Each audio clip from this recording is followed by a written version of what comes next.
really feel like I forgot something. Hi, it's me, Scott. What did I forget? I don't know. I got a tool chest. Look at my tool chest. I got a tool chest. It's got tools in there. Um, I got tired. I have so many toolboxes, and I have so many toolboxes from so many years and eras of my life that I don't know. Maybe it was overkill, but Levagers. Wait, a permit. Look at my tools. Look at my toolbox. Got tools that are just right in here. Tools. It's maybe overkill, but I had so many toolboxes and tool bags. I just wanted to put them all in one place. 10mm socket.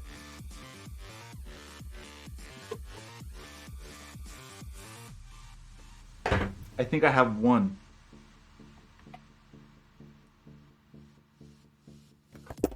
I lost it. Oh no, I lost the 10mm. Oh no, oh no. Just kidding. I've got.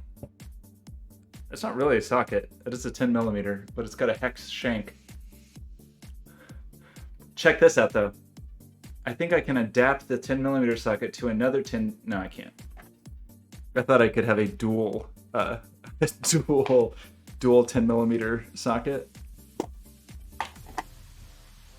10mm is huge. Kyle, how's it going? I don't work at 10mm. Kidding me? 3mm is my limit. Okay, here's the thing that happened to me today. This came in the mail today. So we're gonna do an unbagging. This is my unbagging video for this. Oh wait, okay, I should have done that on camera. I'm sorry. Let me. Okay.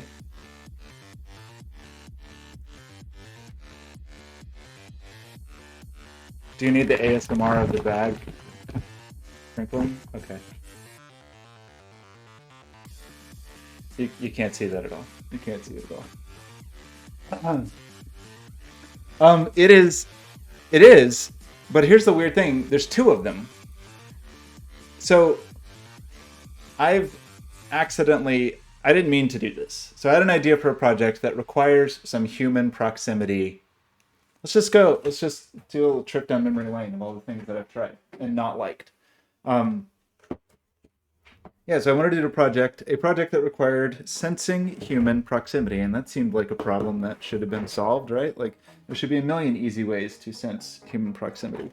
And there are, kind of, but all of them have kind of dumb shortcomings that I do. So we tried.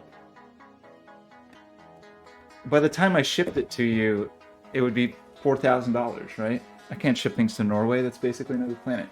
Okay, so let's just talk about the things that I tried that I can't find now.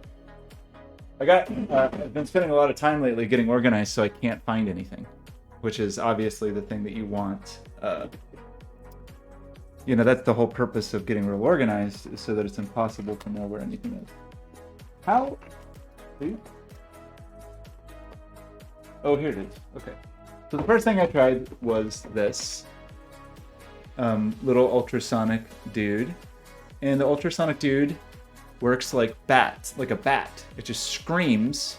This little thing screams, and then it waits for the screams to bounce back. And it's okay. The range isn't very good, and it doesn't... I don't even know what to call it. The cone, the sound travels about like this. The range isn't very good. The resolution isn't very good. It's really noisy, but it has a pretty good width, I guess we might call it. Like the frustum of it is okay. FOV, that'll work. So it wasn't very good, but they're extremely cheap. These are like $3. So this was the first thing I tried. I wanted something a little more fine-tuned. So skipped this. Next thing I tried were some time of flight sensors. They were maybe more like, I don't know. I think I got 2 or 3 for $15. So they were not expensive, and I've it's incredible that I've lost everything this quickly. It's really, it was definitely worth it to spend a bunch of time getting organized, because now I don't know where anything is. This is kind of, maybe I should have put all the sensors in one place. All of my distance sensing equipment in one place. What did I do with those? No, they're definitely in this box. This is the box that they go in. Obviously, this is the box that has other unidentifiable. It's these. Here they are. So I guess I got a kit with two of them that I think was like, let's say around $15. So these are like seven-ish, $7.50 each. Very tiny little fellows, and they have kind of the same idea, but instead of sound, these are spewing out light. I think it's infrared light, and they throw out the light, and it bounces back. The issue is the distance wasn't very good. I don't even know that I made it to a full meter with them reliably. I want to say like 0.6 meters is where they kind of crapped out. And the cone, the field of view, let's call it, was not great. It was not super good. So then we bumped up to that TF Luna, and so now we hit like $25. So we've gone from $2 to $3 and now to $25. So order of magnitude increase, but it's pretty freaking good. Like really nice, very accurate, very stable, like to 8 meters, I think, off the top of my head. That might be wrong, but it's quite good.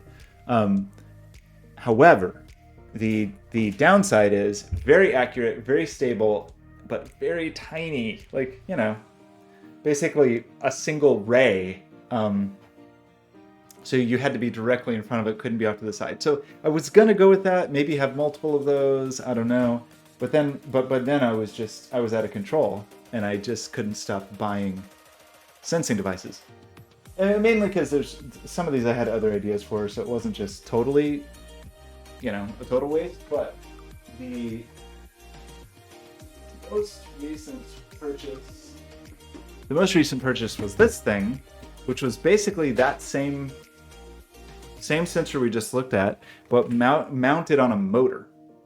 Or actually mounted next to a motor and pulled with a pulley. And so very similar sensing setup, but radially, it's spinning and sampling pretty quickly. And this thing was pretty good. This thing was about $100, which is pretty expensive, but I bought it because it's a cool way to instantly turn a wall into a touch wall. So you can make a pretty expansive touch wall. There's downsides to it, but as far as like if you just have a giant service and you want people to touch it, or you want to know where people are on the floor or whatever, it's a pretty cool thing. So I had wanted one anyway for some other project ideas. It's cool. It's kind of overkill if you just want to get some proximity, and it's a little fussy. I mean, in terms of like, it's got a serial protocol that you have to talk to it and configure it. And I got that working, and it was working okay, but I don't know. It felt like the path from the little $2-3 ultrasonic rangefinder to this, even though this was much more robust in every way, it was like, this is a little over-engineered. It was a little too much. And so I had kind of paused on it, and I was thinking like, I don't know, maybe I'll just go back to the TF Luna, maybe I'll have 2 of those, whatever. I don't know. But then I got a SparkFun email a few days ago, and it told me that the music was too loud. Is the music too loud? Is it just me? It seems like the music's louder than normal. I like it when it's directly set to 5. Are all the knobs set to the numbers that I like them? I think so. It just seems loud. Who knows? Music is fine. Kyle, okay, we're gonna laser me. Me is what we're gonna laser. So the idea behind this little buddy is it's very similar. It is a time of flight sensor, but it's like a little array of them. So it's like an 8x8 array, And so you can get basically a low resolution image. It's like you're getting a 64 pixel depth image, basically, from these little dudes. And I got this from DigiKey, and I'm going to laser my bikini zone. The thing, though, is I really don't know why I got two of them.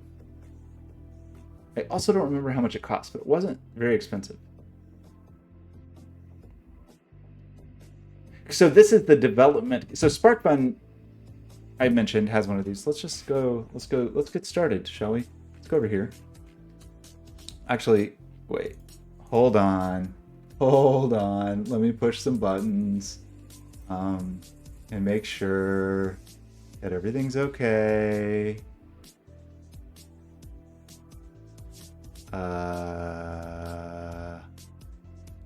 Open this thing. Because I've been doing so well lately of opening VS Code, and then some secret work project is open, and that's not good. So first, let's do this, which is, again, the most important ritual. Kyle, how have you been? How is your bikini zone?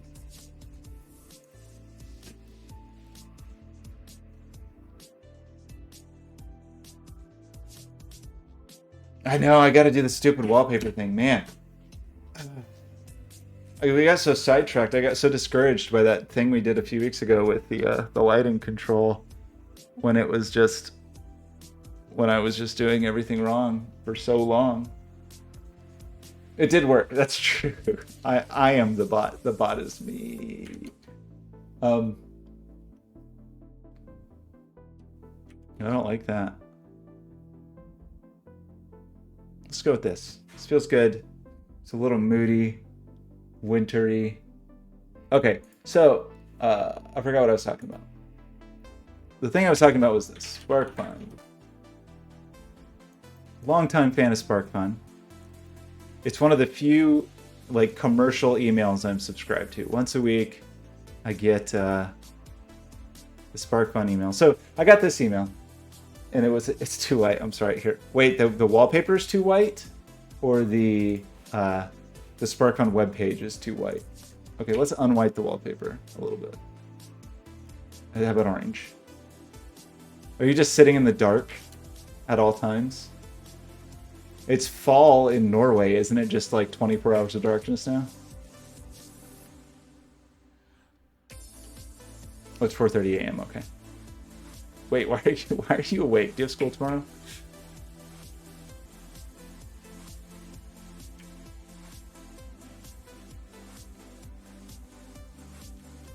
I don't like it. Wait, you're working on your exams right now? I can't help it that SparkFun doesn't have dark mode. I guess I could help it. There's probably some dumb Chrome plugin, right?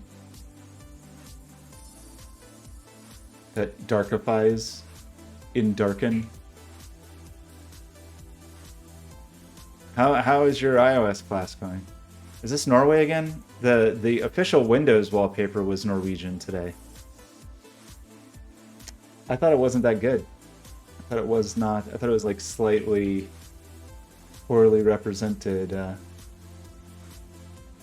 go this one. It's moody. It's darker. It's Norwegian. You don't like iOS as much anymore? You don't like the class, or you don't like iOS?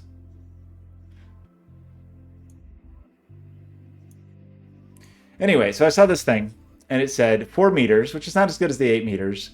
However, it's got this 63 degree diagonal field of view read up to 15 hertz, which is extraordinarily slow, but that's fine.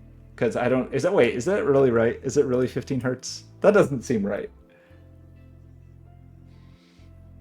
Oh yeah, but your laptop is beautiful. Aren't you happy? I think I had a dream that I got a new laptop, and then I woke up and it was not true. Anyway, so I learned about this. Is that really the speed? Because that seems quite slow. I learned about this thing, and I was like, this is awesome. I don't want to pay $24 for it. Plus SparkFun will have another, whatever, $8 to $10 for shipping. So of course I went to DigiKey just to see if they had anything with it. And it turns out that they had the manufacturer, they had an evaluation board from the manufacturer. And so I went here and I said, sure, I would like to pay $19. So I guess I paid $19.95. And there were no pictures, but I looked at the data sheet and I was like, this all sounds great. And I got 2 of them. So it's $10 each. So that's not bad, right? It's okay. Here's the thing that's a little bit of a worry. I've been all kinds of serially lately. I've been a very serial person. And these are I2C. And so I just have to remember how to do that. Or maybe I don't. I mean, one, this is going to have its own protocol. But my hope is that we can just use the SparkFun library, right? To figure it all out. So let's try some things. I think we're going to try to set up the hand cam, because why not? Somewhere. And we're going to go from there.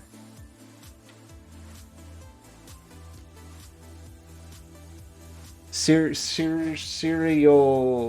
mean, it could be spelled differently. There's serial killers and there's serial...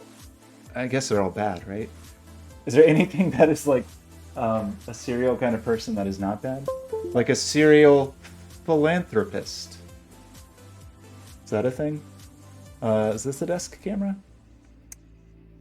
Or is this going to be wrong because it's going to think it's another device, right? Hey, look. Hi. Hello.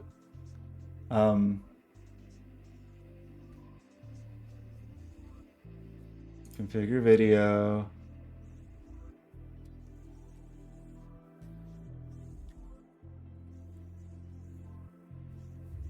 Gotta make sure your desk is clean before you do this. Embarrass yourself. Oh no, there's an eyelash on my desk. Embarrassing. Embarrassing. My nails look okay? It's cleaning on my tools. It might be a little dirty. Okay. So, I don't know. We may have to fuss with the old camera a little bit. Everything's set to auto for now, but we'll see how that goes. So we got this. That did an incredible job of autofocusing in that it was in focus and then it unfocused itself. So I'm pretty impressed with that. It did it again. I found the focus and then it unfocused. So that's very good. We're doing very well. So yeah, I don't know really what to expect. These are kind of an interesting little package though. I've never quite seen a package like this. And if I can get it out without breaking it, that would be terrific. I've got a spudger right here. Maybe this doesn't technically qualify as a spudger, but I use it as one. Is this technically a spudger? I spudge with it. I think that makes it a spudger. If you spudge with it, is it a spudger? Okay. So, yeah, the way they... Yeah, one's pre-snapped in half. The way that it works is it's got... Okay, this is just absurd. I'm going to have to... Wait, okay, it actually autofocused just when I was going to go in and click it. So, the way... How close can I get? Can I get right up in there?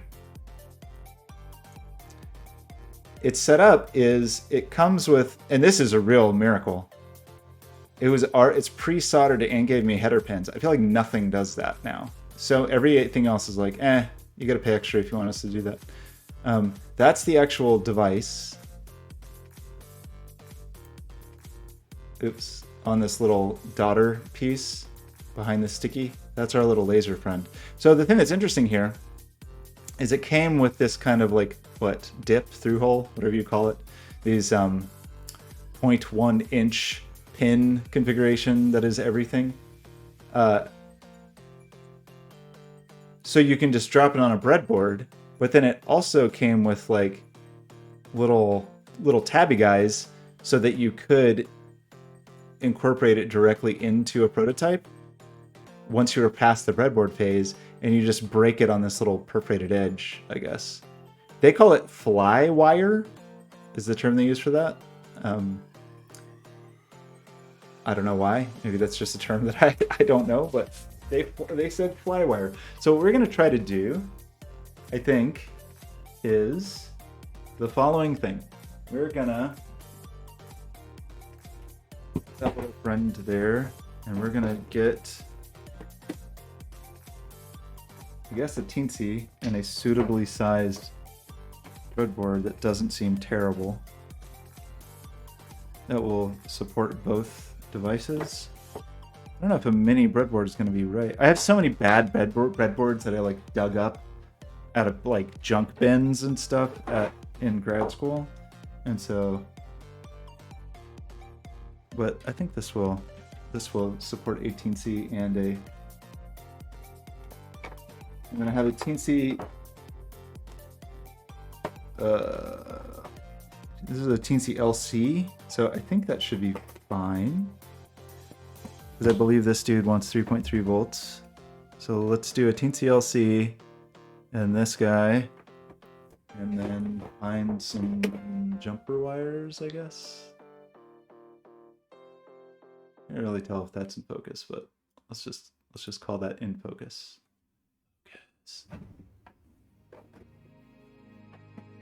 Okay. A Teensy friend.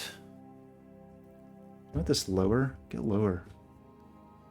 I'm gonna make my little terrible tripod. That was probably not a great purchase. Make it do the splits.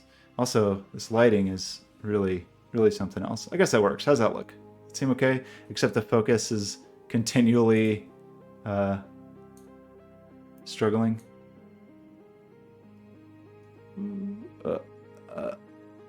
How's that? So Flywire is just like wires, right? It's just the wires in the sky. It's not like a specific kind of wire or anything. Okay, so Teensy LC. This breadboard's got some crunch to it, but hey, it's a free breadboard.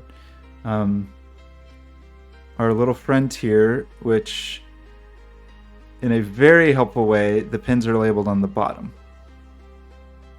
So that's cool. But we'll just find the schematic for it, I guess. I think the way I actually want to do this, after I destroy this one, yeah, it's good. I'm glad they gave me a spare. I mean, it was very nice of them. Let's just do it like this so we can use fancy pre-bent breadboard wire. I don't know how many connections we need. Usually I2C is just, you need power, ground, and then the SDA and SCL, right? Do you need other things? It says a bunch of other pins, but I'm gonna ignore those. It's just, I don't care about them. Okay, let's do that. Let's get, that's a Teensy 3.5 pin out, so that's the wrong pin out. Let's just get this cute little thing. And let's find a,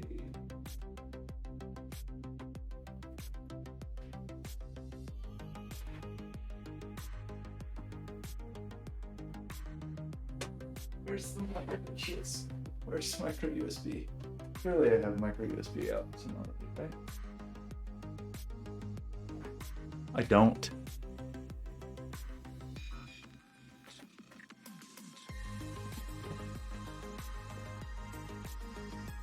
My boxes are very organized now, but I don't have shelves, so they're just stacked there. So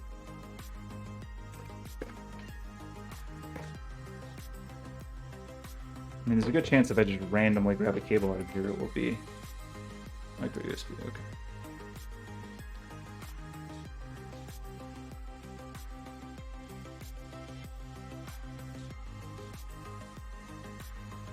I don't like micro USB. Never did. Never liked it. What's this image? Is it inappropriate? That's beautiful. I do like that kind of thing. So you're telling me I should make a beautiful Flywire sculpture?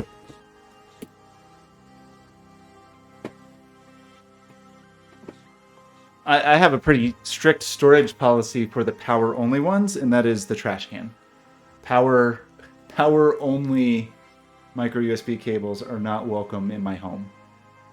They're I've had too many times where I've thought a circuit was broken or something was messed up, or I tried an Arduino or whatever, when in reality it was a dumb cable problem. Okay, I gotta switch here for 1 second. Switch here for a second. Switch here, here. That was the wrong place. Okay. Unplug this. Are you ready for the song? Cable's slightly short for this, but we'll make it work. It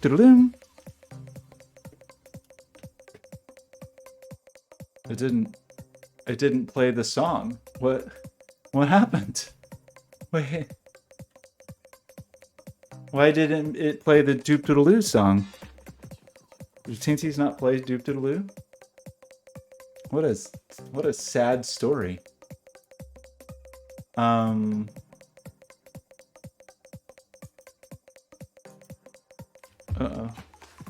Maybe this cable is a bad cable. Maybe this is a power-only cable after I just said they belong in the trash. Wouldn't that be funny? I actually don't recognize this cable, so... It was just the one that was on the top of the box. Okay, now you have me suspicious.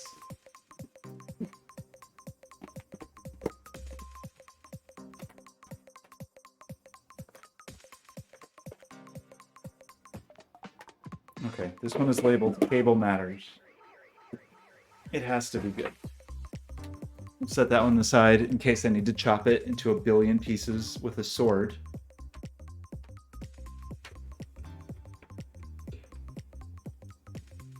There we go.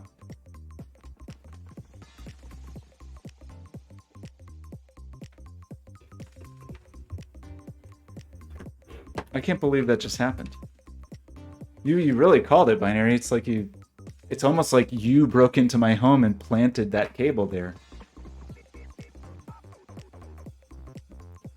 Okay, I really can't tell if this is in focus. Maybe I need more. I mean, it kind of seems like it is. Okay, so the thing that I hope to do is cheat, is my general strategy here. It's weird to see my arm. Look at that. Is to steal the SparkFun library, because they made a little I2C library that would save us some time in getting it up and running.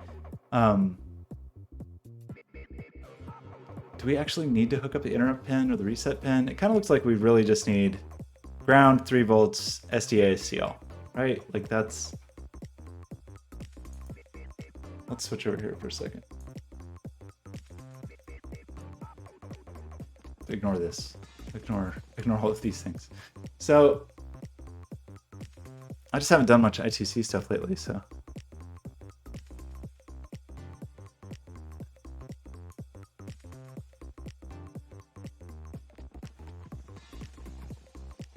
Yeah, let's pull down.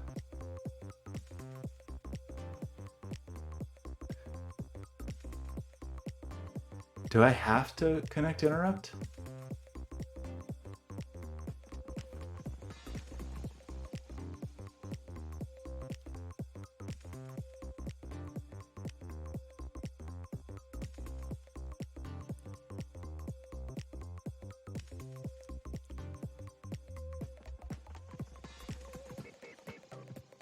Like this quick connector cable, can't really see actually, looks like it only has 4 wires, right?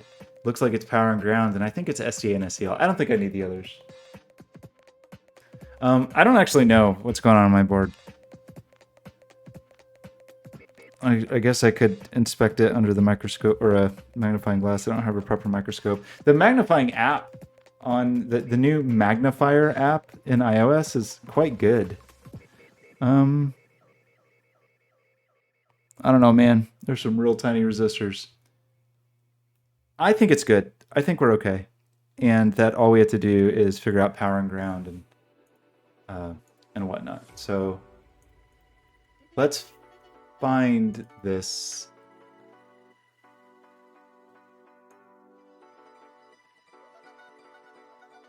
Wait, whoa, what? Wait, what? Firmware to be loaded at power on over the I2C bus. What? That's... So, I mean, okay, I should qualify this. It may not work at all the way with the thing I was planning to do. Should say that I was hoping to just use the SparkFun library and kind of assume that it would be fine. It would be fine. It seems like it would be fine, right? But it might not be. So let's get the data sheet. Which is funny because so is this going to be the data sheet for the chip or so this is the actual data sheet for the breakout, not the chip. And this is say 2. So I thought this was just showing front and back, but on further inspection, it's just 2 of them. Oh, great. Flying wires. Okay. Okay, here's our... Interesting.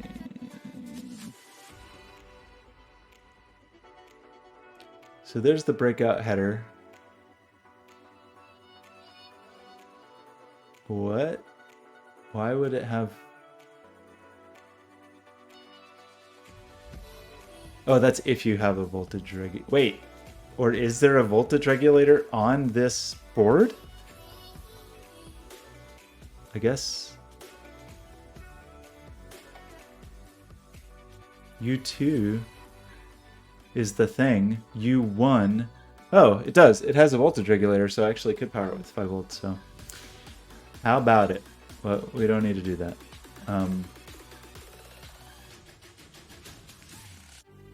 Yeah, so really we just need... SDA, SCL, 3.3 volts and ground, I think is all that actually matters.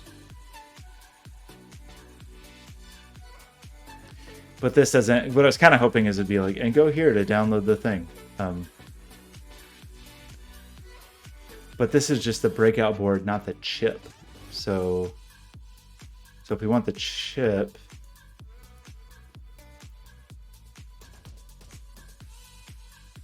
They have the data sheet. Data sheet. So this is the actual data sheet. This says 60 hertz.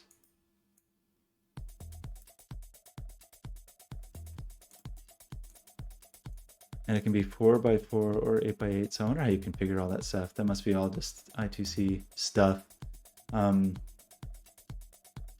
Nice field of view. Here's how you talk to it. I2C. Okay. Operating voltage. Do I have to do anything to set that? I guess the breakout does it. Okay, here's our beautiful 64. Well, that's not right. I don't know what that is. That's a denser. Because we only have 8x8. So here's all our pins. Well, this is on the actual chip. So we only care about these.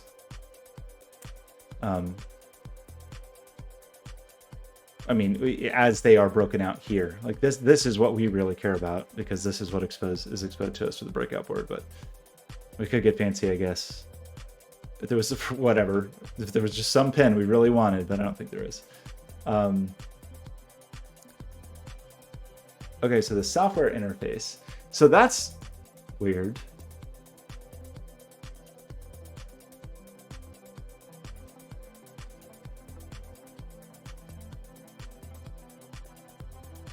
I mean, this isn't weird, but what it was saying on the other page about having to manually upload the firmware every time it powers on, doesn't that sound insane?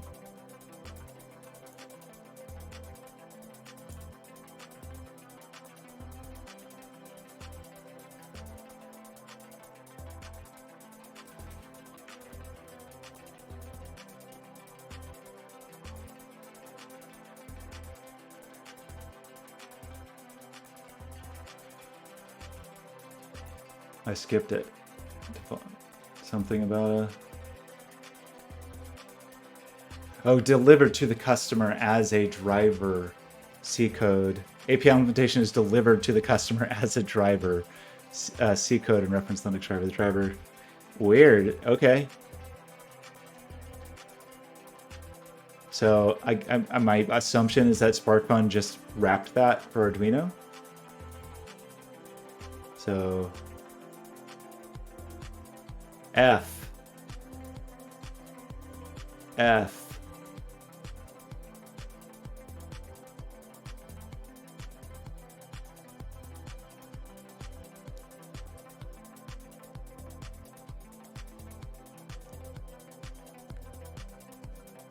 Pretty weird. Like, what? How can I? Doesn't really tell you where to get it, right? I guess I have to go to them if I wanted to download the thing. But here's my magical hope. My magical hope is that SparkFun has just done all of the work.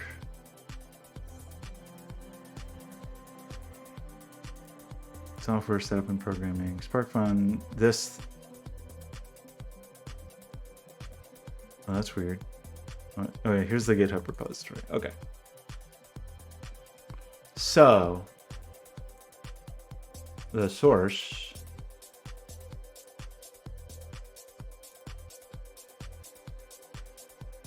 okay, this is just them, I guess. So this is just their raw. I mean, this is from the manufacturer. I mean, and so what it looks like is that SparkFun wrote this to sit on top of it, and it seems kind of not trivial. So I'm glad SparkFun did that. Thanks, SparkFun. Okay, I don't remember how to do anything. So let's make a new folder and call it Lone Ranger. That's obviously a good name for this. And then let's make a new sketch and let's save it as Arduino's picky, right? The folder name has to match. This needs to be Lone Ranger.eno. Or is it even got to probably make a new folder in here called Lone Ranger? Yeah. Okay, so great.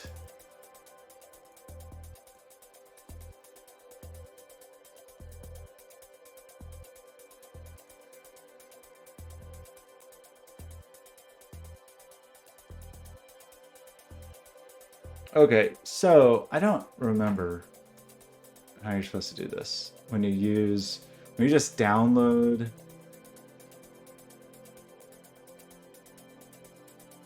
Like, can you? I don't want to do the thing where you have to stick this in like some dumb place. Add a zip library. That sounds good.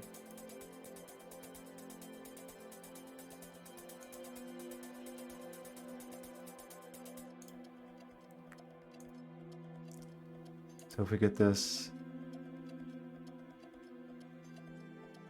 great. We're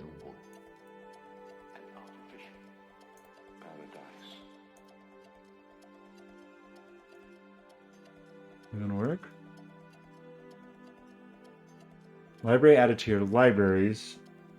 Did it put it somewhere stupid though? That's the problem. So yeah, it's stuck it somewhere. I want it here. Like, I really don't like that aspect of Arduino, is that it wants to stick your libraries. I think there actually is a way to pair it with the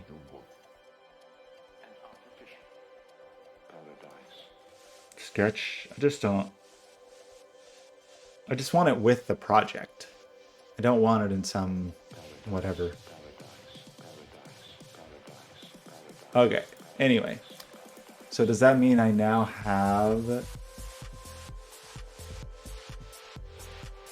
fish all correct?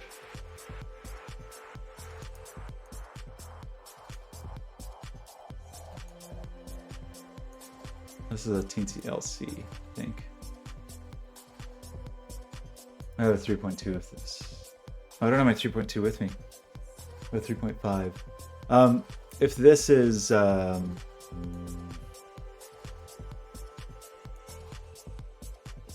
kind of weird, but okay. We can grab an Arduino Uno if it seems like the Teensy is going to be obnoxious in some way. Why can I never find anything? I thought it was examples under file. And so we should... There should be a place that gives you examples for all the libraries you have installed. This is a bad interface. This thing. Example run distance array. So this would be the thing, right? I'm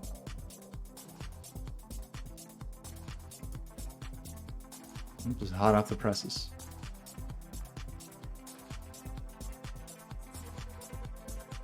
I feel kind of bad about this. Like I didn't buy it from them, but I'm using their library. But I've spent a lot of money on SparkFun over the years, so I don't feel that bad. Okay, so how does this work?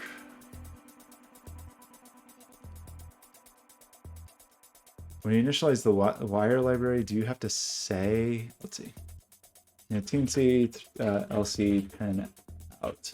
There may be a reason to not use a Teensy LC, but for now, let's just assume that it's fine. So I guess we'll just assume that we want SDA and STL, and then just power and ground, right? This power and this ground, and that SDA and that STL was annoying. Well, actually, that's kind of extra annoying, right? Is there a way to do this where all the pins we want are on one side of the Teensy? Yes. So we want the pins actually like this. Okay, so we're okay. We just don't know what the flippin' the pins are for this because they're on the bottom side, and I could keep pulling it or whatever, but let's just see if we can find the pin out.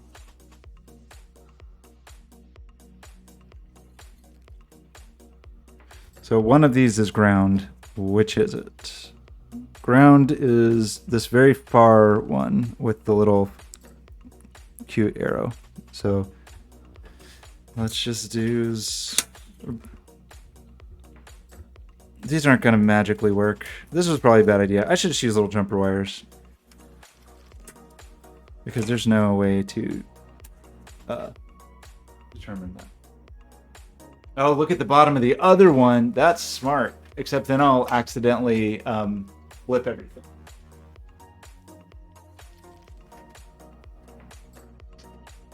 Let's just use some fly wire. Let's hit a spaghetti box. And then we can tidy it up if we need to, but it's only 4 wires, so we'll try to find little ones. See? Nice and little. No. That's what I'm talking about.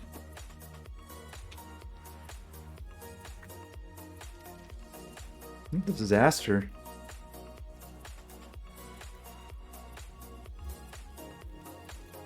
Okay. Let's hide the spaghetti. Oops, spaghetti shame. Oh no! I pinched a wire.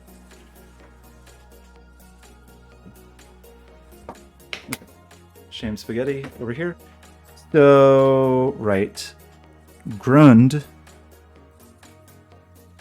Teensy pens. This is grund. And this is grund, I believe. And then 3.3 volts on the Teensy is here.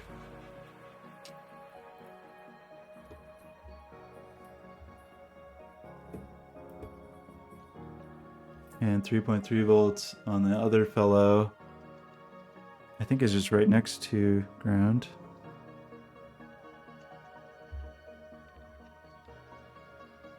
We can snip some fancy wires later, like fancy pokes. I don't have that much solid wire. I should order some. Okay. So what? SDA SCL So that's pins 6 and 7 here. So it's power, nothing, nothing, SCL, SDA. So power, nothing, nothing. That's SDL.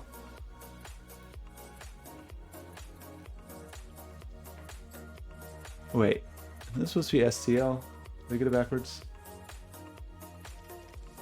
That's true. You're right. I'll be ready to switch the Arduino if I cause a disaster.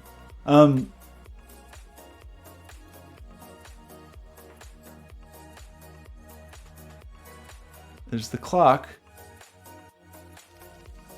Not SDL, SCL. Yeah, so it's this is the clock. CL. That's DA. So orange is clock. Nobody forget. Orange is the clock. And then on the Teensy, the clock is pin 19. And then SDA, that's pin 18. Okay. Not complicated. It just feels likely that I've made a silly mistake. Okay. So let's just do this, I guess.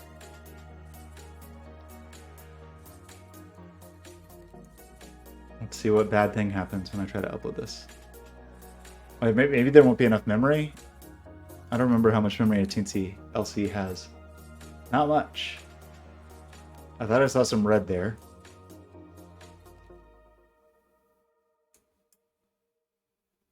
Error compiling for board Teensy LC. I mean, maybe we just... Interesting. What?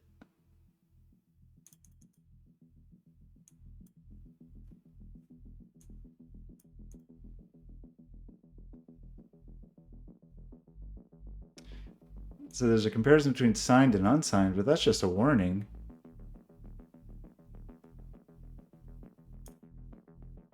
So what actually went wrong? Because that was error compiling for a Teensy LC. That wasn't an upload error. What?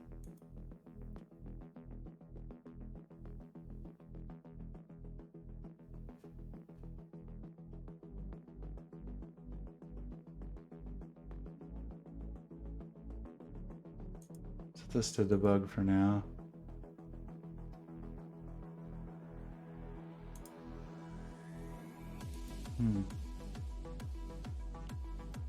Kind of weird. I only saw that one error, but it wasn't very... Didn't even really look error-y, right? The linker's broken. But is that because of this? End member... What? What? Is it really this? Okay, let's just try this for a second and just see if it compiles for Arduino, because maybe there's some more... That doesn't look good.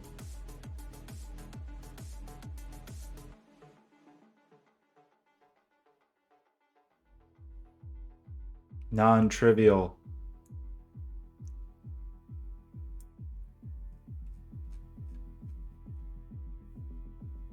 It's possible I have a really old version of Arduino. It can't be that old.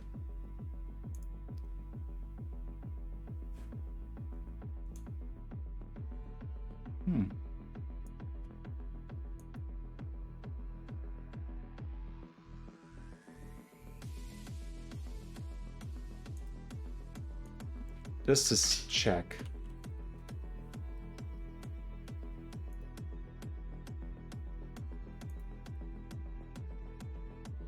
So I'm a little bit behind, but I'm not substantially behind.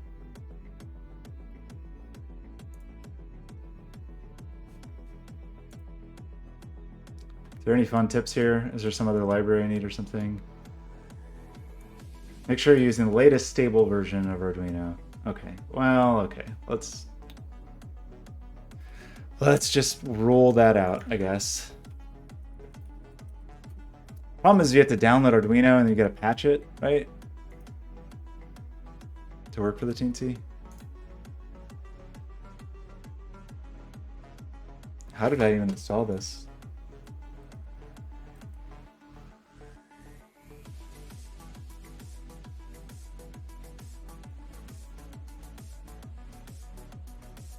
Okay. It is just installed, so Windows installer. Is that what I want? Or do I need a fun app from the Windows App Store? Let's just go and install it. Let's just download for now.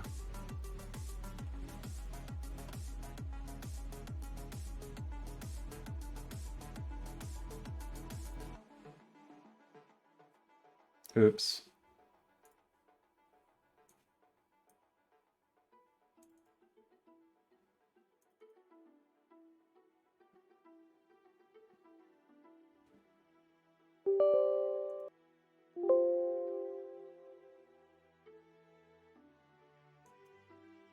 Okay. Uninstall, you know, out with the old Arduino, in with the new. I don't really know. It's just feel slightly better about just ruling that out, you know.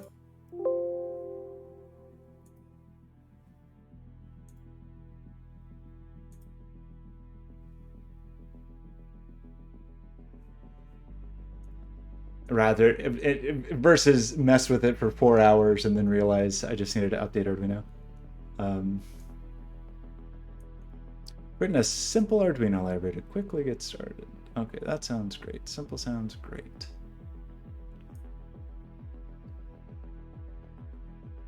I'm using the Windows Store version.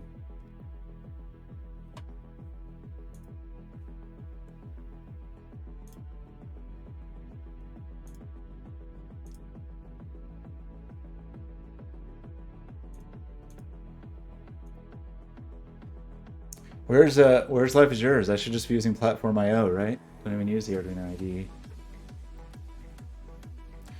I did use Platform IO for one project last year, and I think it was kind of cool. It was kind of neat because I could automate builds on a Raspberry Pi and then have them automatically deployed to a device. So I could just like do work and then push it to a Git repository. And then it was easy on device to on a Raspberry Pi have it just get the latest sketches and push them directly to the connected Teensys. I'm just watching this fun installer. Sure. Yeah, let's install all this stuff. It's gonna be great. Why wouldn't I want to just agree to installing all these things? Okay. Arduino. Do I really think this is going to fix the problem? No, I don't. Oh, really? You're in trouble for using Platform IO? Are you supposed to? Do you have to use Arduino for your classes? I thought you were learning Platform IO in your classes. I didn't know you were a criminal.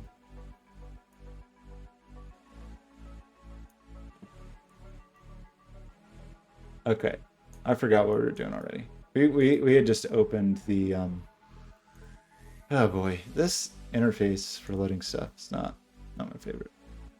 That's cute. There's a little processing app that ties with it for a... Interesting.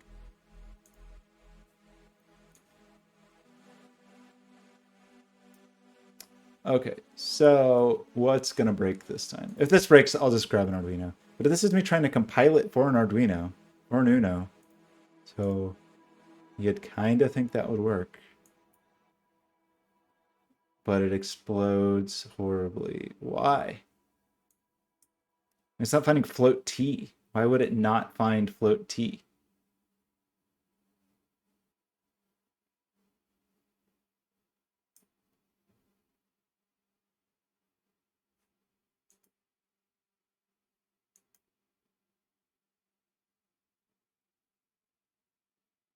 Oh, I don't even have Teensy. Oh, yeah, right. We'd have to repass it for Teensyduino. That's a good point. We could check the comments, see if somebody complained, said, hey, this doesn't work. Not you. Comments. 0 comments. I mean, this device is brand new.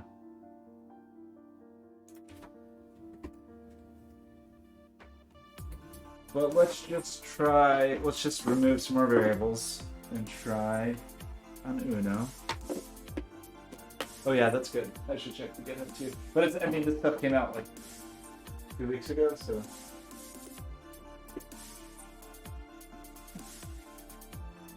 But you're right, we should check it. Okay, I need USB.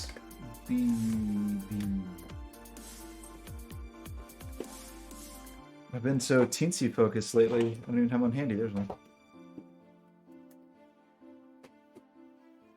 Okay, let's try this instead. Do-do-do. Doom-do-do-doom. Boom-do-do-boom. Maybe we'll be the first GitHub comment that says, hey, this doesn't work.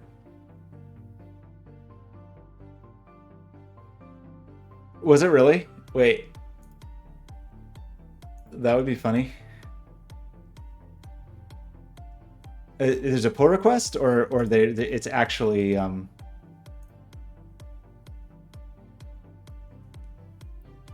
that would be pretty funny. Well, maybe we will be the ones that submit that. Okay, so first let's make sure we can actually just build to an Arduino, right? And that there's not some other dumb thing happening that is preventing us. Okay, I think I built to the Arduino, so cool. Yeah, blinked like it was getting data. Okie dokie, so now you.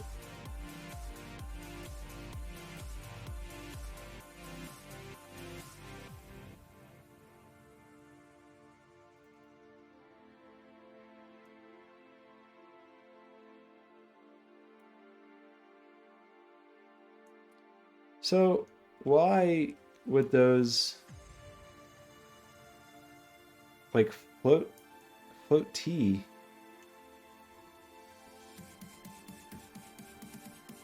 Why would that be bad?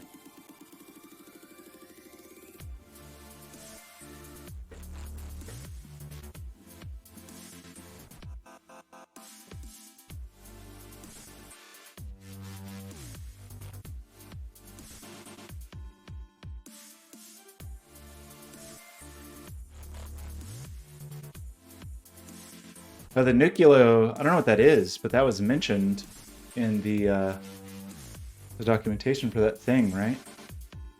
I don't know what a Nucleo is, but wasn't that mentioned here? Yeah, this Nucleo. The plot thickens.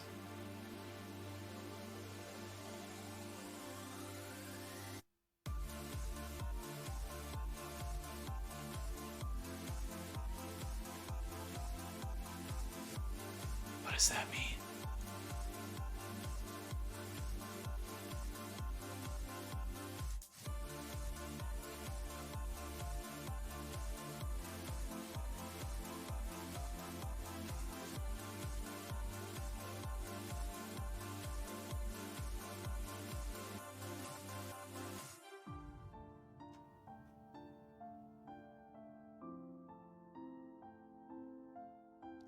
So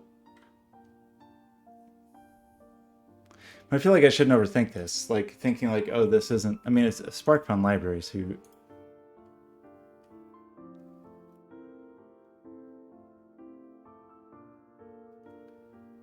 I guess, I mean, maybe it's not supposed to be used with an Arduino.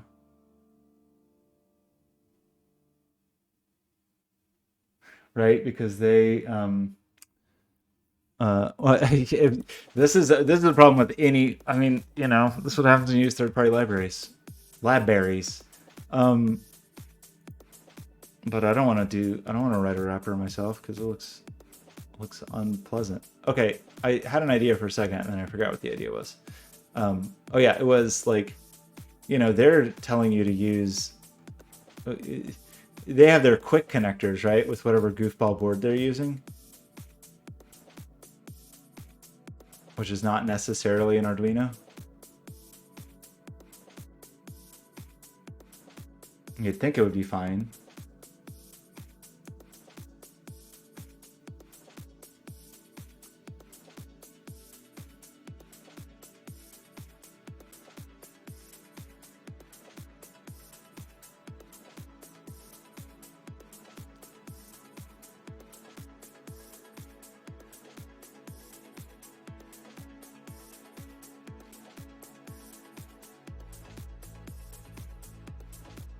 I don't see anything in here. Okay, Unos are out. Unos are out.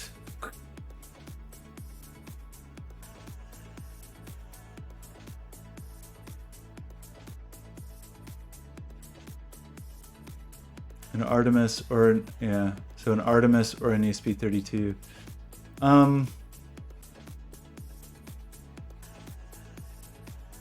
What chip is on here?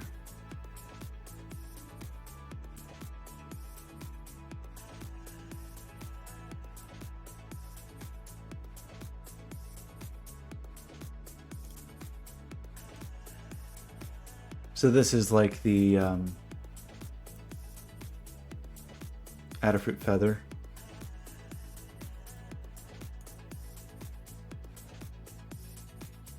Well, it's even aside from the float thing, it's doesn't have enough memory because you have to have this weird. You have to. There's no storage for the firmware on this device, so the firmware has to be on your device, and you have to upload the firmware fully. So, so what other boards do I have? I do have a Due.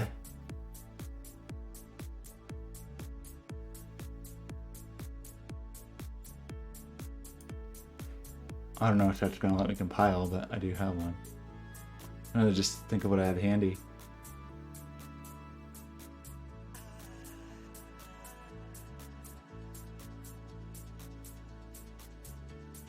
Okay. So we could compile for a Due. Can't compile for a...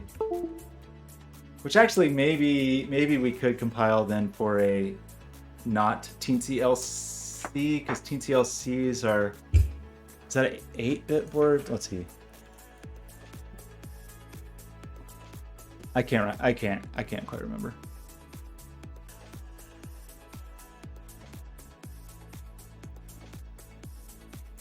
Teensy L, so there just may not be, there like literally just might not be floating point. I don't know. Like the floating point type just might not be valid for the hardware. So actually instead, oh man, okay. We gotta get Teensyduino. So I gotta remember how to do this. It's just a patcher, right? On Windows you get the whole thing, but I mean on macOS you can just download it standalone, Teensyduino. Okay, this is fine. It's just gotta figure out the right device. I do, but it does make me think actually we could use a Teensy 3.2 or a Teensy 3.5. I just grabbed the Teensy LC because it was the first one I saw, because I was thinking like, oh, no problem. It's a Teensy, it can do I2C, but it may not have enough memory and it may not support the float type at all. I don't know. But that isn't what seems like it broke on the Teensy. That's just what broke on the Uno. So I don't know. Could be another problem. But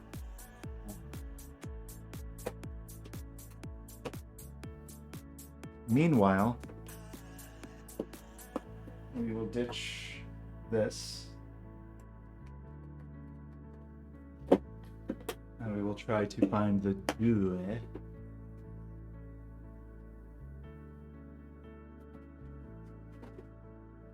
Inside Life is Yours favorite box, microcontroller and Raspberry Pi box. You gotta do it.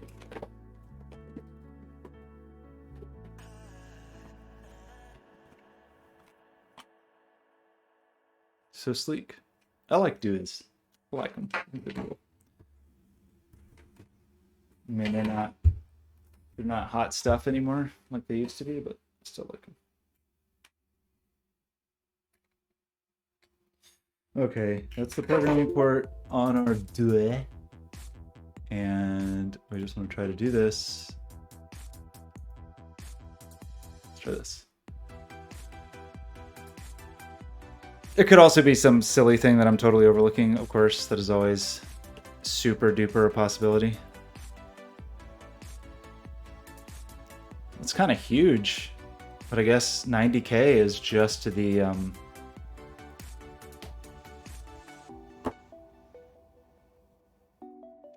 just the firmware of the thing.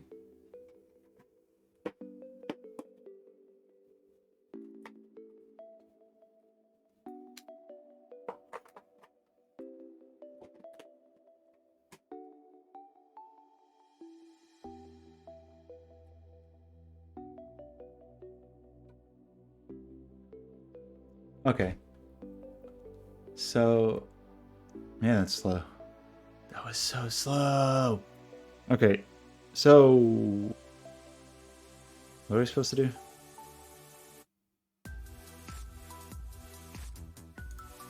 Well, it's going to be broken because we're not talking anything, right? That looks like not the right baud rate. How's that? Initializing sensor board. This can take up to 10 seconds. Sensor not found, check your wiring. Okay, that's fine. So what we need to do is go here. That's funny. I guess I could. This is very, very good. Can we do this? Okay, so I'm gonna have my hand here. I don't know. They're very silly things. I don't remember. Yeah, we do. Okay, we have 3.3 volts. So we have ground and 3.3. And then I just don't... Okay, I see them over there. ST and SCL. So... Grund. 3.3. We said orange was the clock, right? Oh no, my cable's not long enough. Oh no. Clock.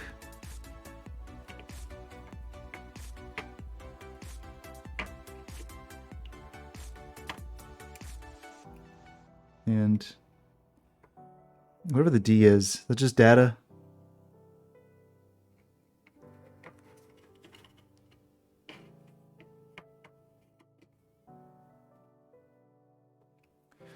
Okay. I push the reset button. For whatever it's worth.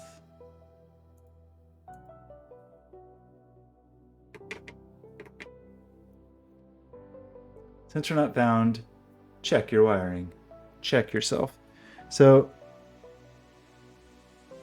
any number of things. I could have done so many things wrong.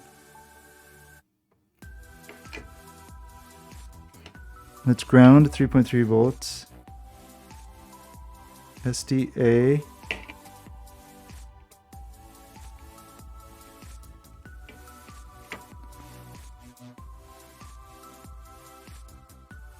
And then these pins. Take binaries advice and just check the back of the other dude. Which would mean ground. 3.3 volts. Nothing, nothing, nothing. You're supposed to skip 3 pins here.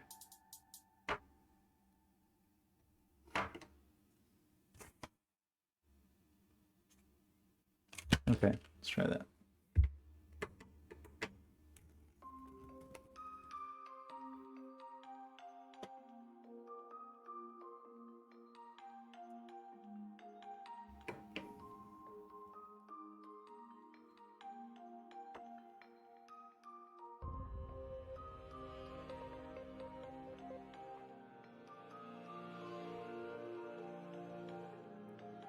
This is ground.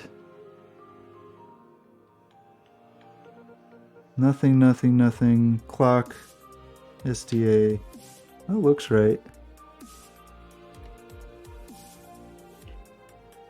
Doesn't mean it is right. Just kind of looks right. We fully unplug it and plug it back in.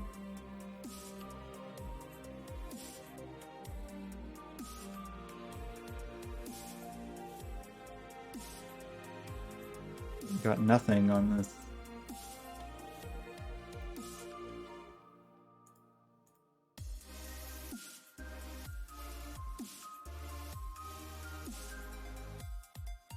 Sensor not found. Check your wiring.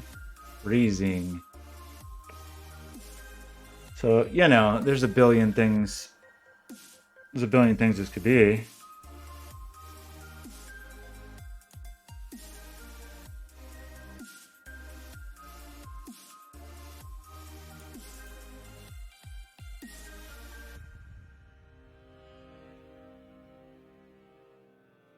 And this doesn't take you to the code.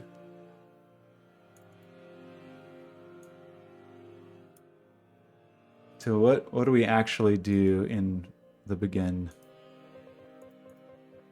I assume this is...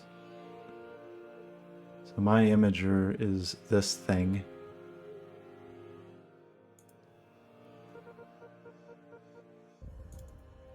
Begin. So it can take a byte address and a two-way port. So is there a begin that doesn't take those? It has to be, right?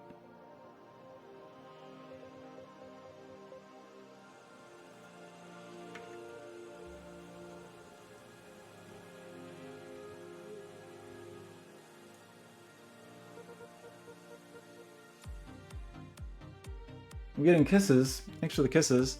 So we're returning false here, but here's the deal. Like, how does this work? How do we set this? Like, where does this come from? So we have one of these. This is the thing that we are. I mean, maybe it's just in the header or something.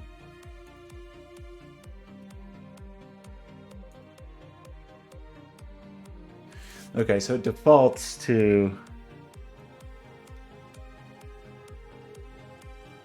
a two-wire port called, it just defaults to wire. So, you know, assuming that was right. And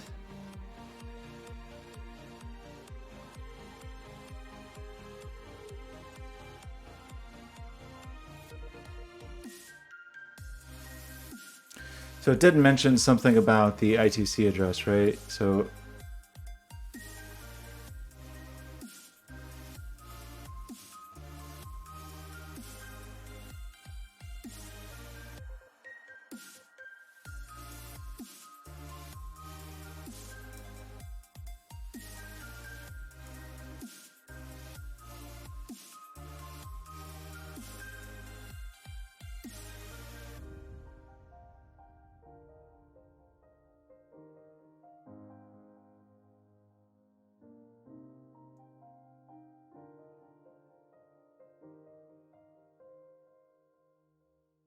cool. Troubleshooting. Check out the forums. But it definitely could just be the I2C address. I just haven't done anything with I2C for some time. So the unshifted 8-bit address, the 7-bit address. So like, is there some chance that default I2C address, but shifted? So where is default I2C address specified? Who knows? It could be anywhere.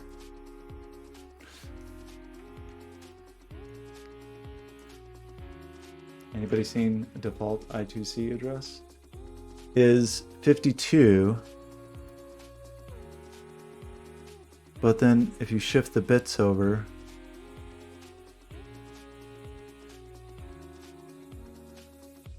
so it will default to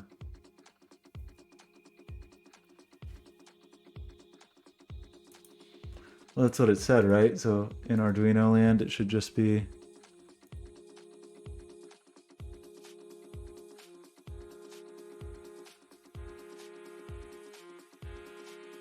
So presumably that's right. I mean, that definitely seems like a a thing that could break. So let's go back here. What does that library actually try to do?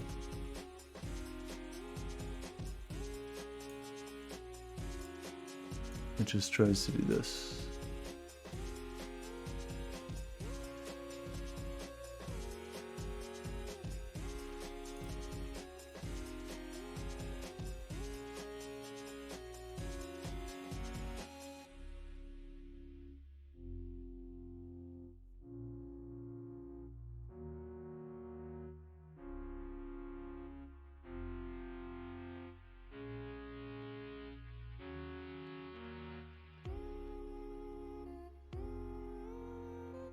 Yeah, I do. I was just looking at that. There is a secondary set.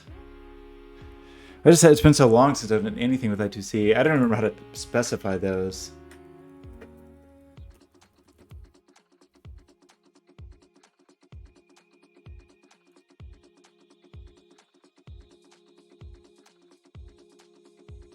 I mean, are those just duplicates or are they truly... Yeah, that has two interfaces on those other pins.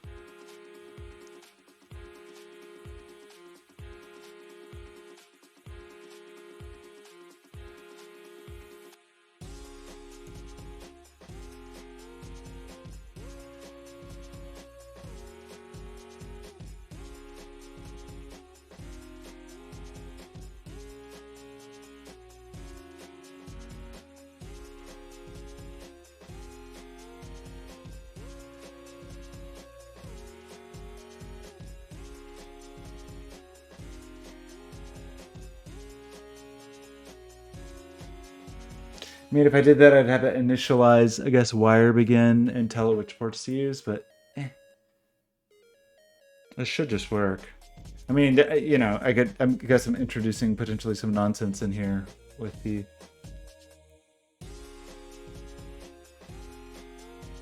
Well, the default is not, it's the address of the board itself. And so what it's saying is that wire, and even that was confirmed here, seemingly. The wire library wants 7-bit addresses.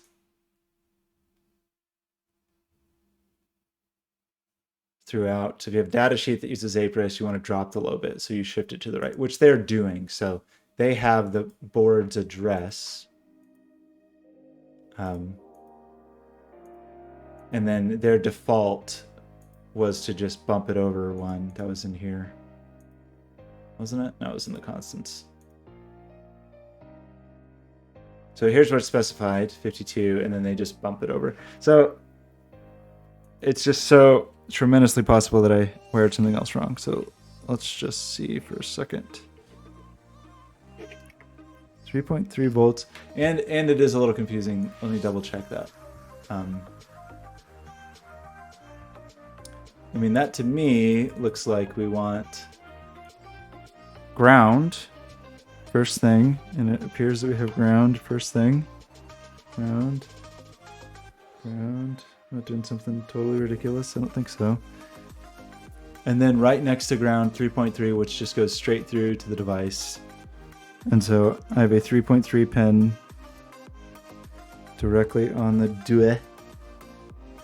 And then it's just SCL, straight to SCL, STA. So that's pins 6 and 7. So that's 1, 2, 3, 4, 5. Pin 6 is clock. Pin 7 is STA. Clock, STA.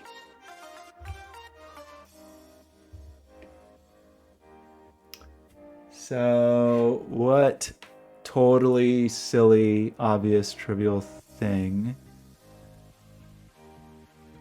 The I2C address seems to be correct.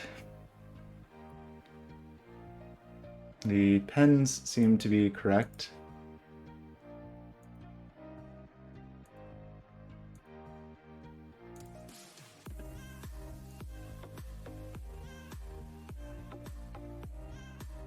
It fails real fast.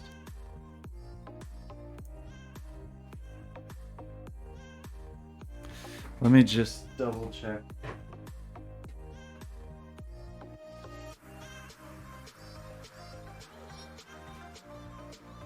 This little sanity check.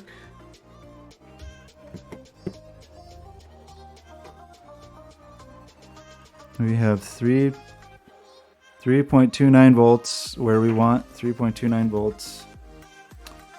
And we have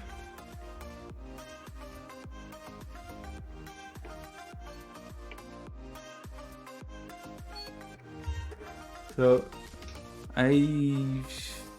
feels like the circuit's okay.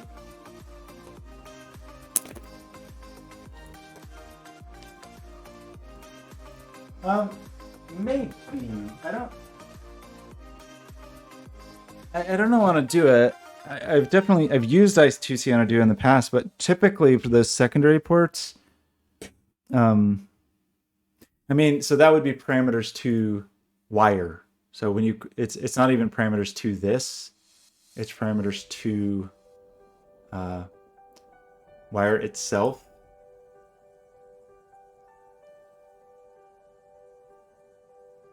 Would be my assumption.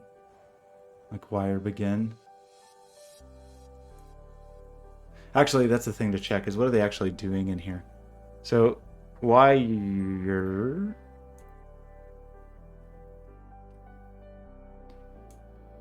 to wire.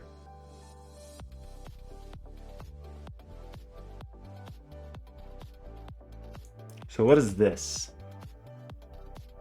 Underscore I2C begin. What is this thing? Because that's the thing that's actually trying to access the hardware.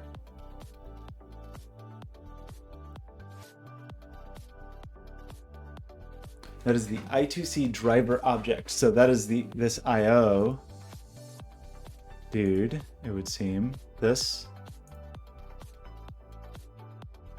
So it has a begin, it wants a byte address, wants a 2-wire port. So in here, we have, this has its own begin. Well, that's kind of silly, right? That's all it does is set some internals and then says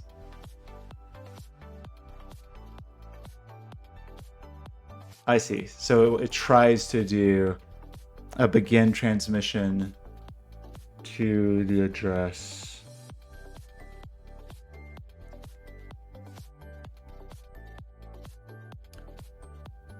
I see.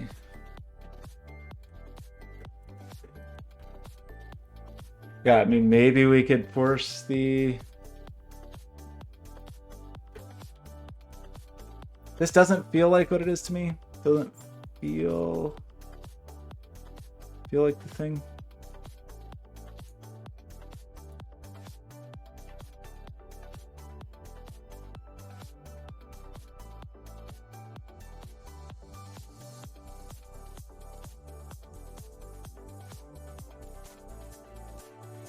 Wire 1.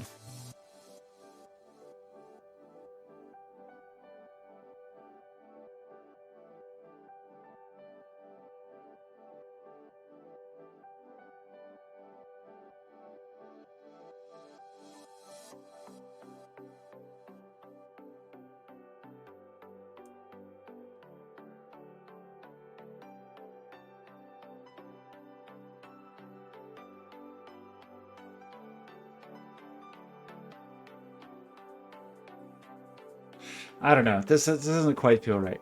This doesn't quite feel like the route to go. The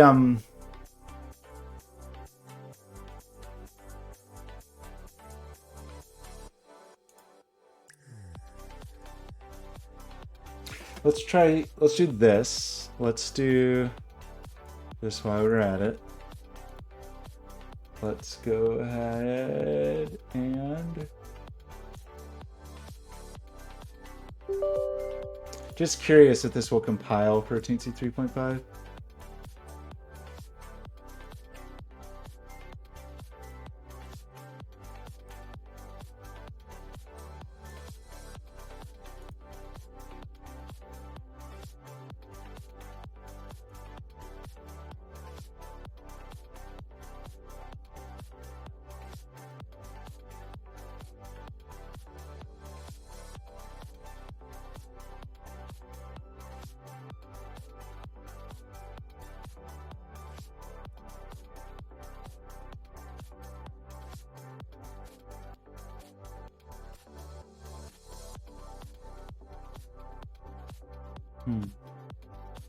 Yeah, I mean, it could be some nightmare hardware thing.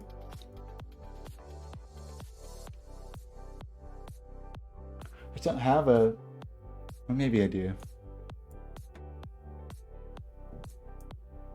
I don't know what other microcontroller I use. Another option. Ugh, I don't want to do that. We could, you know, we could hook it to a Pi or something.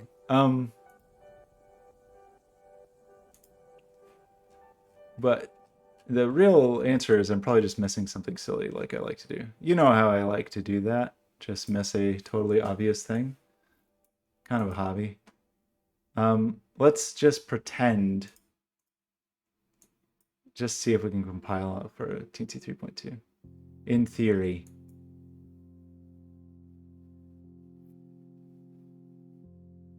Didn't look like it.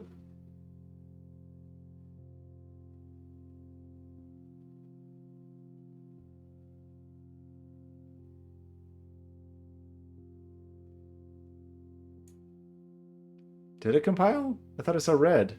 Isn't that the red that bothered us earlier?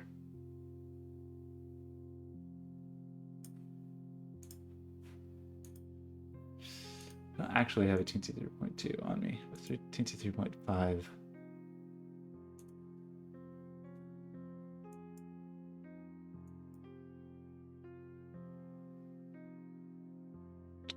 Weird.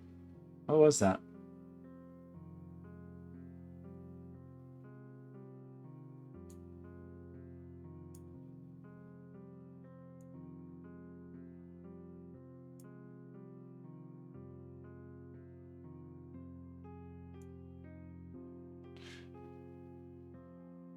But it's just a warning. Okay, I just want to try quickly.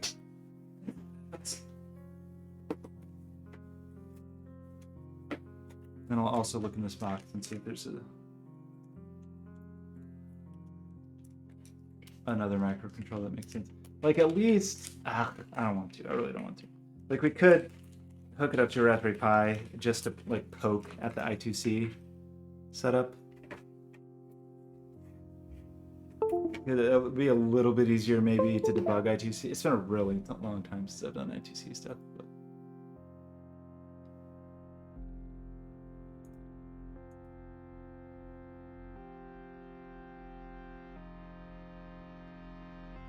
Oops.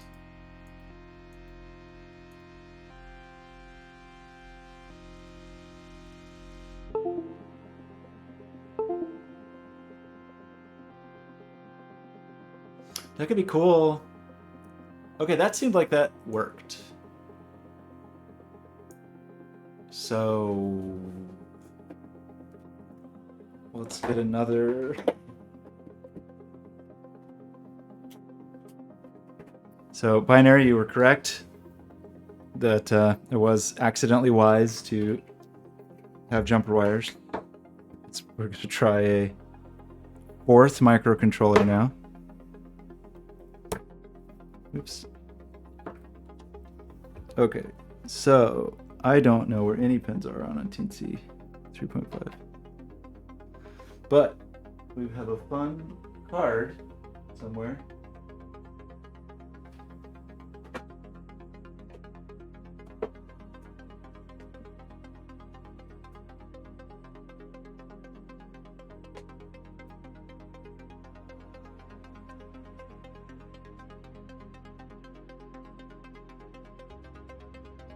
Speaking of, I do kind of want to get an oscilloscope. I can never really justify it, but...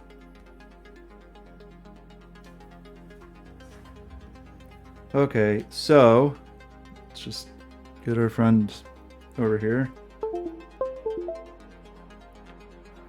And... jump some jumpies.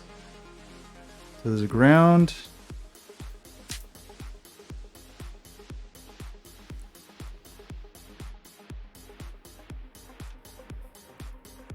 This thing has so many pins. Okay, I think this is a ground. And there's a 3.3 volt, it looks like, right here.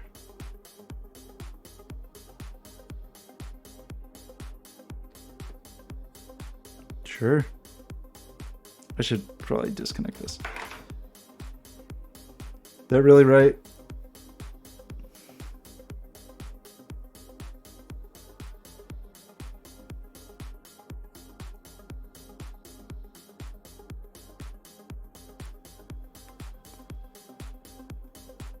Seems like it's right.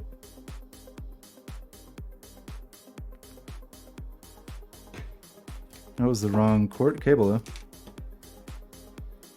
Okay, 1, 2, 3, 4, 5, 6, 7, 8, 9, 10. 1, 2, 3, 4, 5, 6, 7, 8, 9, 10. 1, 2, 3, 4, 5, 6, 7, 8, 9, 10. Yeah, I was right. Okay.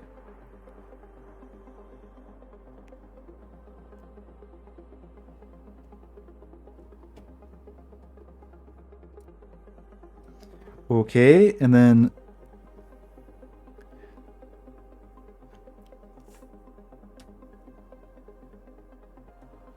this has so many. This has like 3 I2C ports and then some duplicates. We'll just go with this one, which is pin 19, which is pin 1, 2, 3, 4, 5, 6, 7, 8. Oh, okay, never mind. I shouldn't have put it that far up. 1, 2, 3, 4, 5, 6, 7, 8. That would appear to be correct. I'll go here. And SDA, I believe, goes here. Okay. Something like this.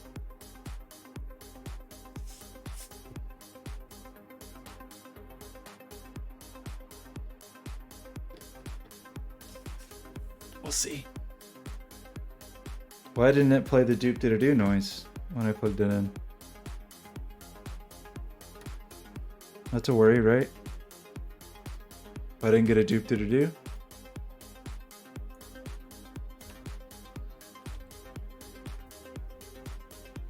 Uh-oh. Why didn't I get a doop-didda-doo?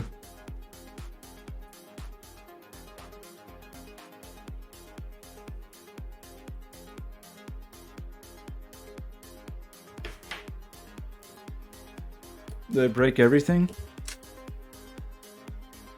We definitely got a doop-didda-doo a second ago, right? Oh no! Is it this terrible breadboard? Terrible breadboard shorting something?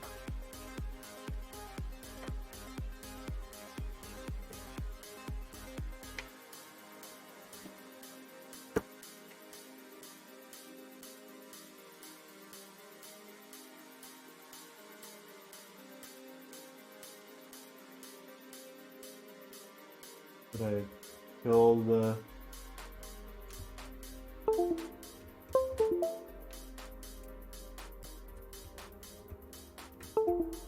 Did I kill my Teensy?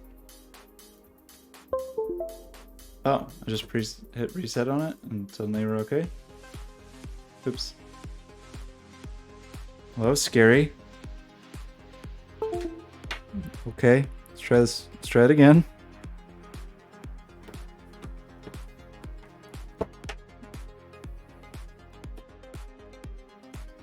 Maybe.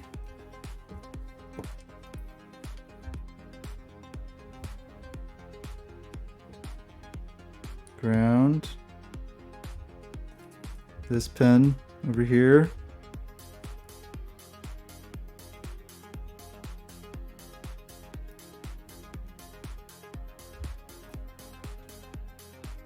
This pin. 1, 2, 3, 4, 5, 6, 7, 8.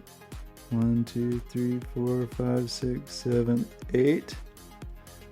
Goes to skip 3 to this pin. And data goes here. Is this true? Let's Check it against the other one. Ground. Power. Nothing, nothing, nothing. Clock. SDA. Looks great. Looks terrific. It's got to be right. It did make the noise again. It made the noise. I don't know. Kind of suspicious. Maybe there's something wrong with this breadboard.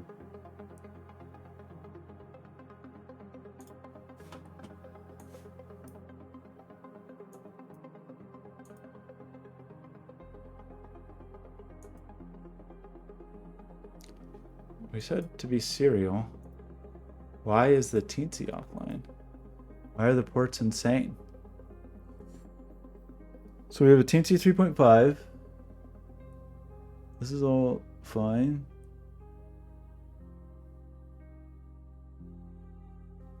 Why didn't it give us a proper serial port?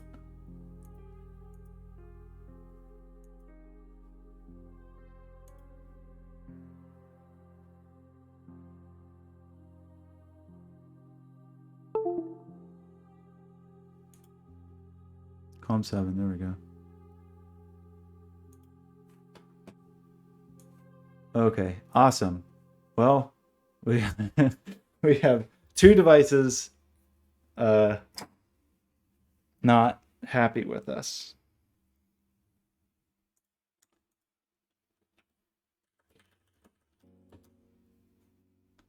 Just to be sure, you don't like cross I2C wires, right? I2C is, it's like,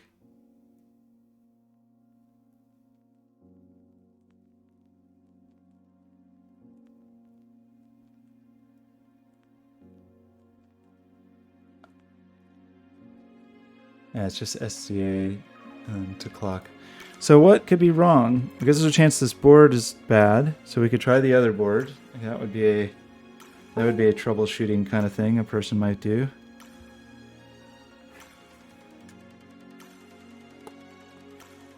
Maybe in toying with it, I like fractured the...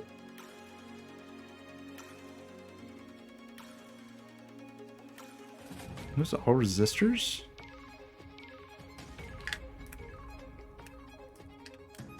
You know, maybe I like cracked its little... the little thing that they give you to break off.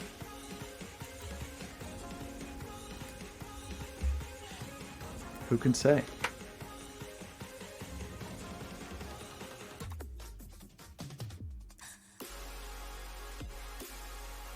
I'm kind of suspicious of this breadboard. Sensor not found. Check your wiring. What am I doing wrong? Like, I'm not even doing anything fancy here, you know? Like, we're just...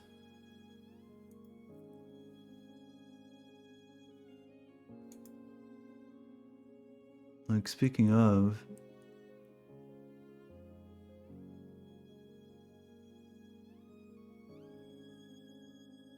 I wondered if there was just like a dead simple I2C.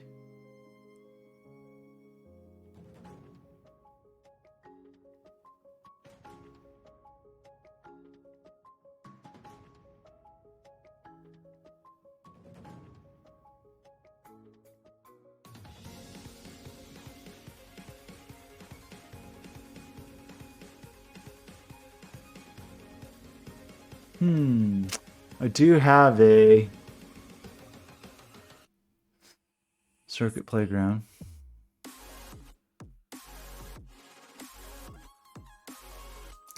What's my problem here?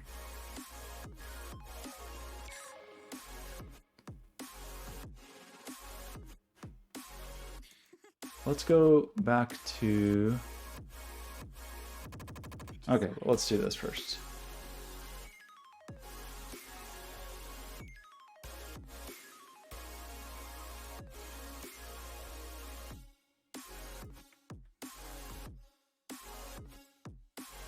Great.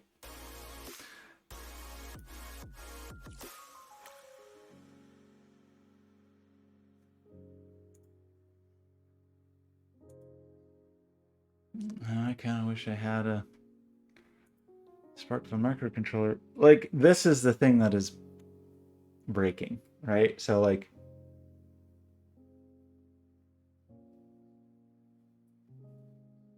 it's not even sending data. It's just trying to see.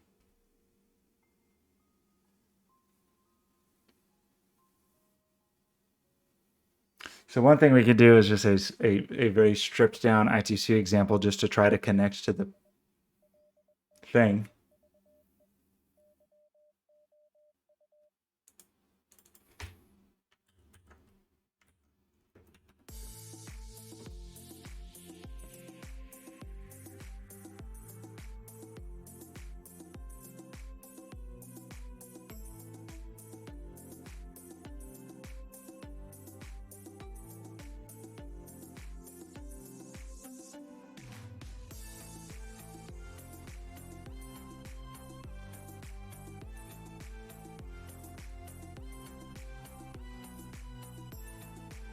Yeah, interesting. So we're basically getting. I wish it would tell you what we're getting.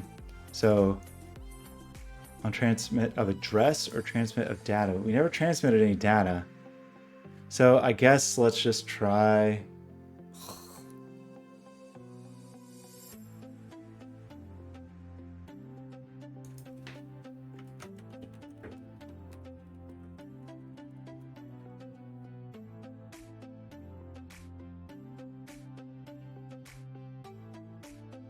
Just want to verify that a device exists. So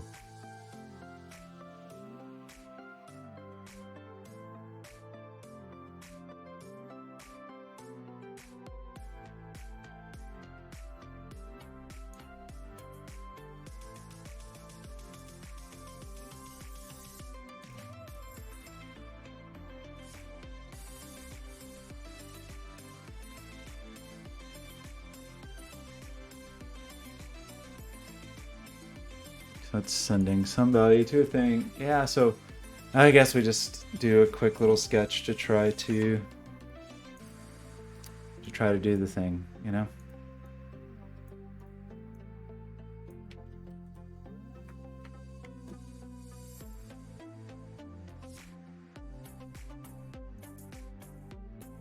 I can see you there. Okay.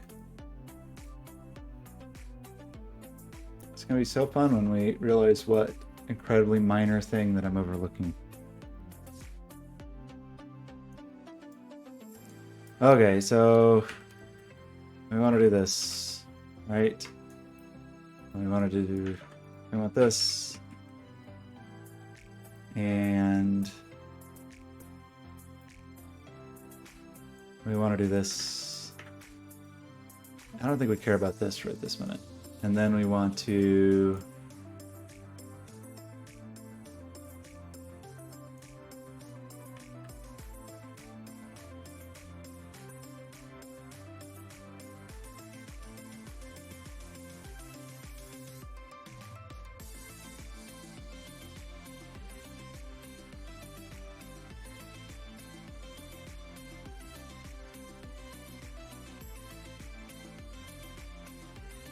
let's just do this, I guess.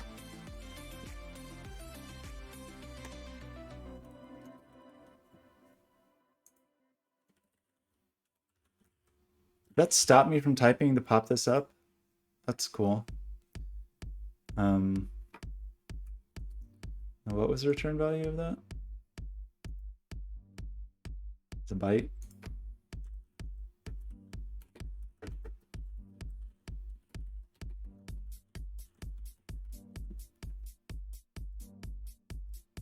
Kind of weird they don't even send a thing. So we're going to begin transmission to where?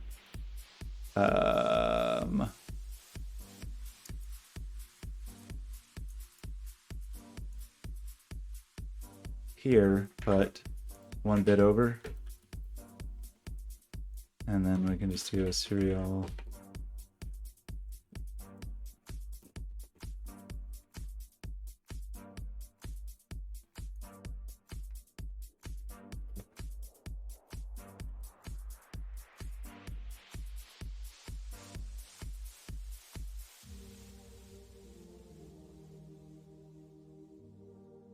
Ah, bite. What are you, crazy?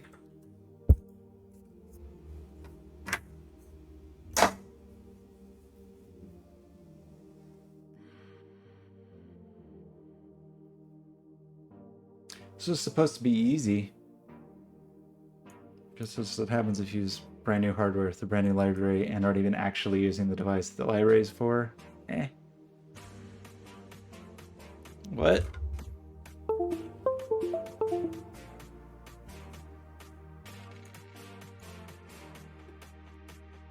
I don't know why that load's so open over there.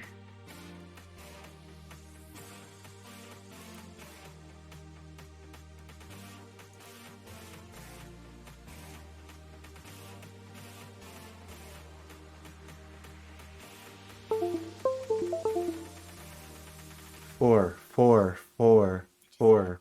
So that's interesting. That is not, that's the like something else went wrong response, right?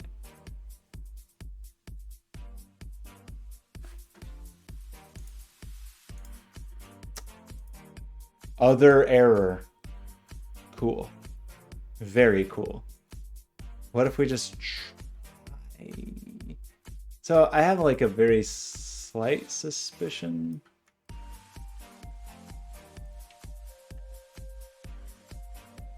Maybe this is all wrong, but just like kind of a super slight suspicion. So let's see.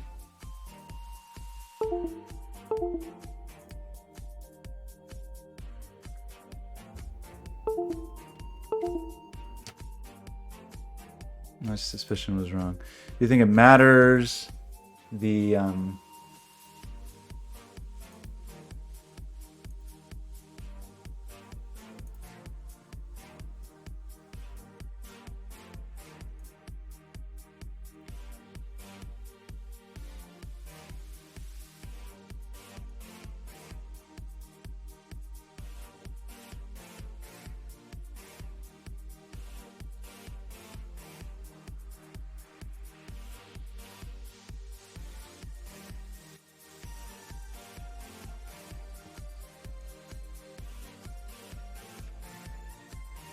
put that in there for kicks.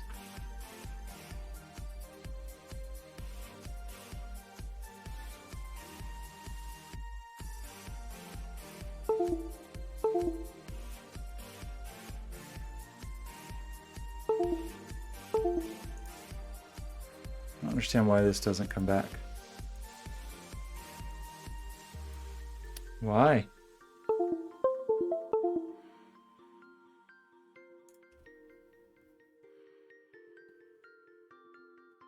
Okay, so what if this isn't even plugged in?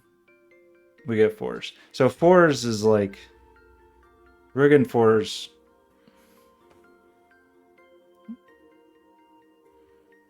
Four is like we don't even know you. Four is like I don't know who you are.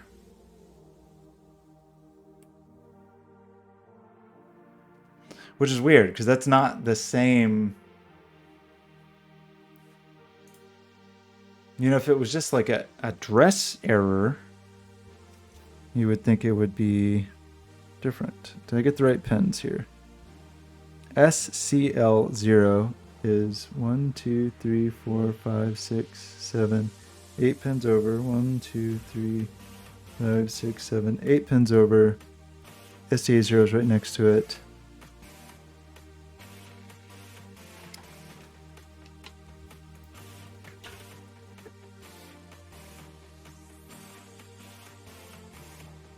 Anything fancy here? The Teensy has pins 18 and 19.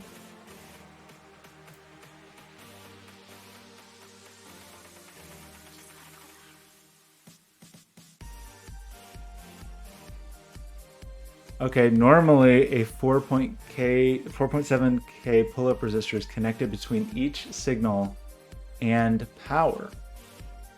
So should I be pulling...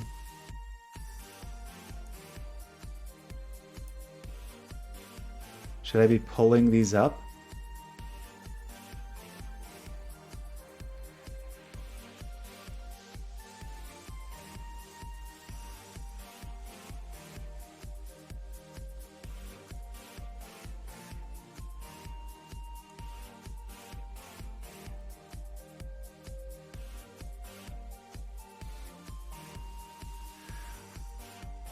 Configure possible alternate pins. So you can set the SDA and set the SCL.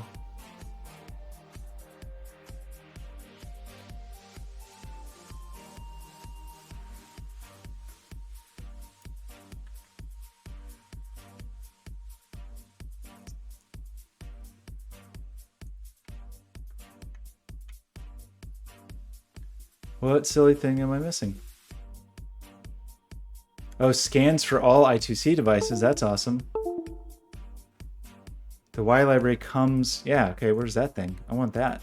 So tools... So we need...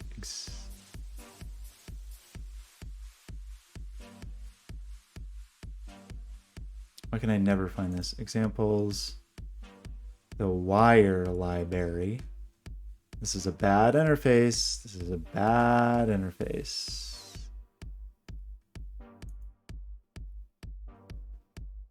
Wire. Scanner. Cool.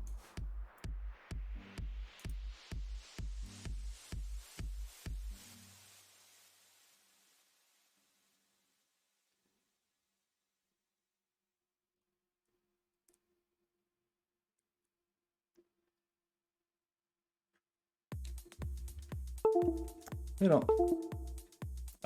love Teensy's. I don't love the no I2C devices found. So it went through every device and it found none. So what's my problem?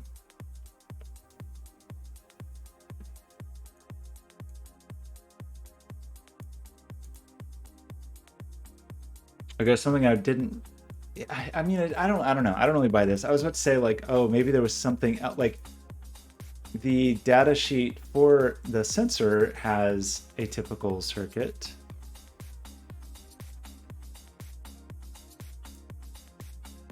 With a bunch of resistors. Application.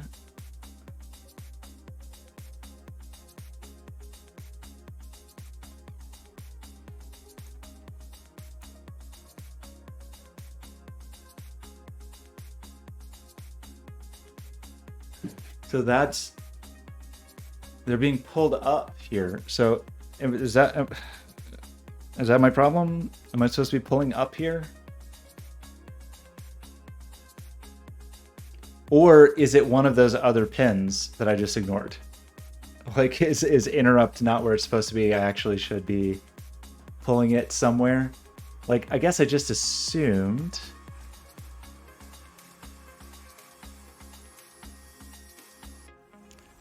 Okay, we really should read this more closely, I guess. Like, where was the list of all pins?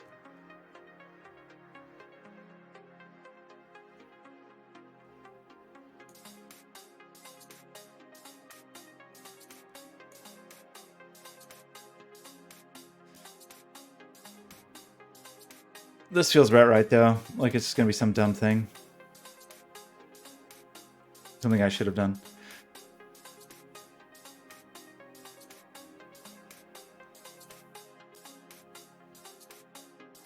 Like, I just don't, you know, there's a bunch of resistors on this thing already. There's already a bunch of, like...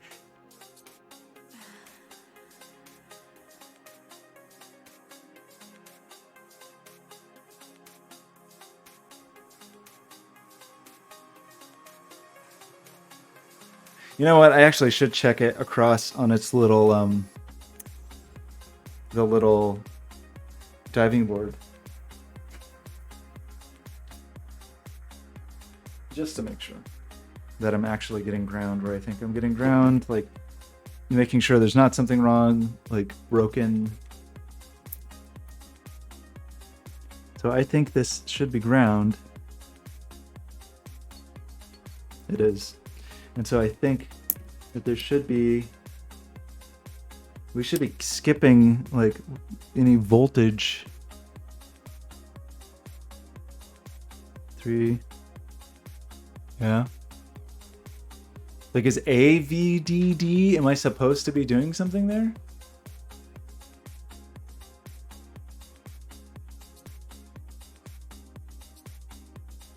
Oh, well, this actually has both. Oh. This has both of those pins.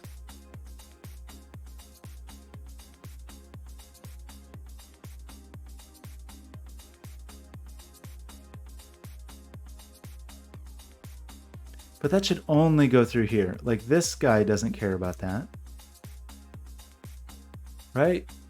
Right? Okay, so we just have to figure out what's going on with interrupt and reset, because maybe there's a problem with interrupt and reset. Maybe? Like, this has the interrupt pin pulled high and the reset pin pulled low, for example.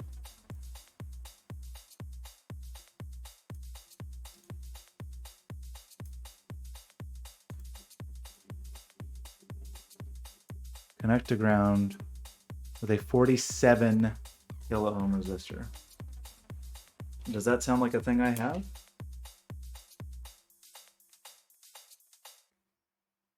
Okay. Time to get real. This would feel really weird. This doesn't feel, I don't know, man. Like, these are things I would expect this board to have.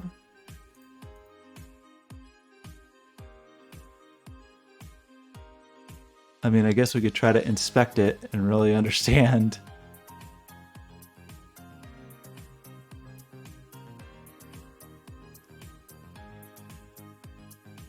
Well, maybe not. You know, you would just kind of expect, like, it's a breakout board. You would expect it to have all the supporting circuitry it would need to function, right? Like, that's not crazy.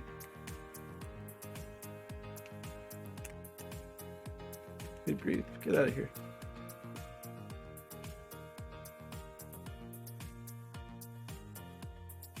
There's a bunch of leads and there's a bunch of resistors.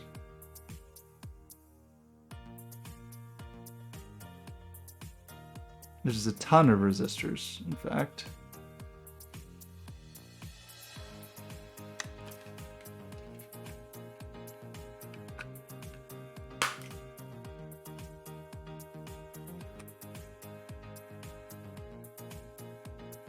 I'm gonna put that in wrong.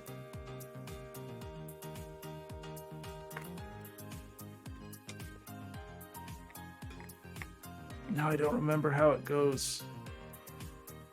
Oh no.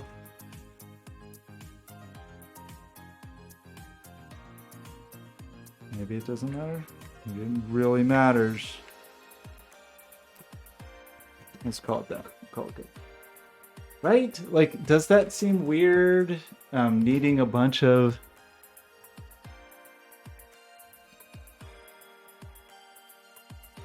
I mean, let's just do it, I guess, because it doesn't hurt.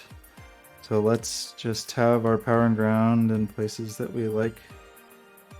Power and ground. And let's break out these cute little friends. And let's say that this guy goes ground.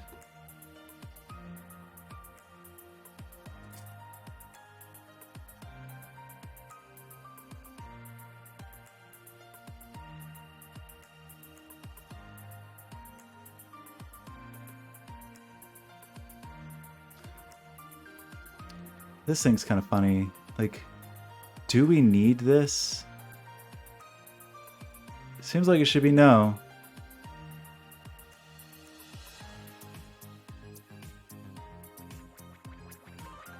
It's really weird though. I guess this is just what weirded me out. It's like, why would these come from the same place? That seems not cool. What are those? But those are like...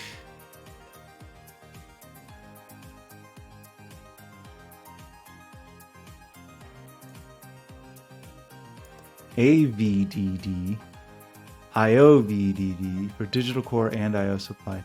Like, are both of these supposed to be connected? Is this... Did I just blow it? Like...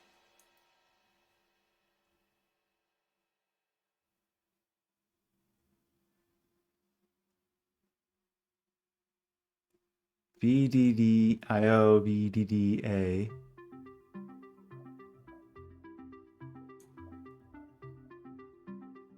Drive this pin to logic 0 to disable the comms and reduce. Drive this pin. This pin is typically only needed when you need to change that to.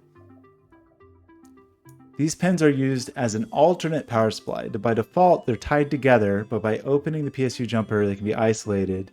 You must then provide separate.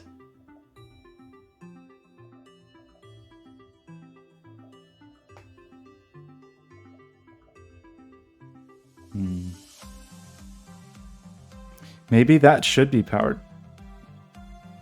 So that was the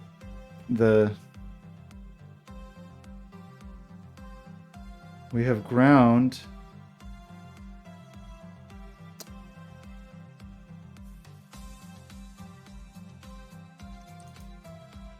I wish this thing described these pins, but it just doesn't, right?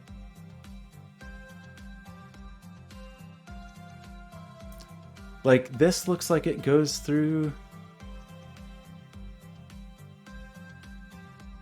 This looks like it wants 5 volts, you know? Like... And then this... Power enable, but that's not here.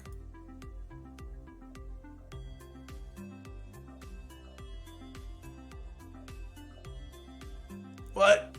What am I missing? Shouldn't this tell me this? Shouldn't this, like, tell me?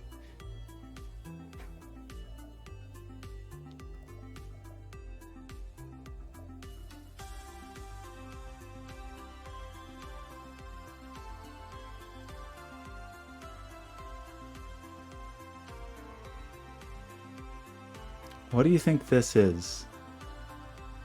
Like, what's that hooked to?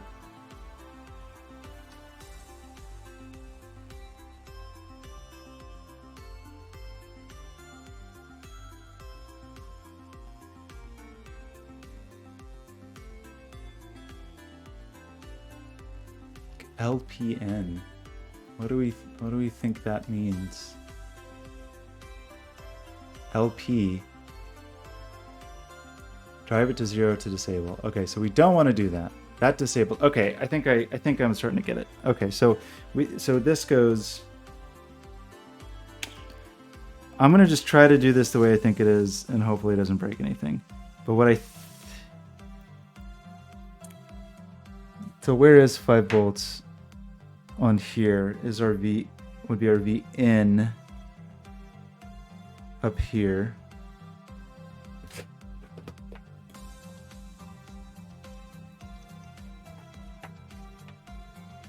Right?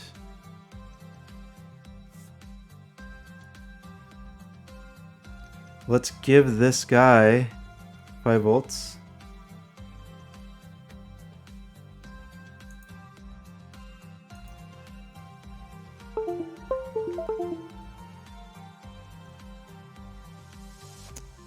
And then we don't want LP. So we gave 5 volts to this friend.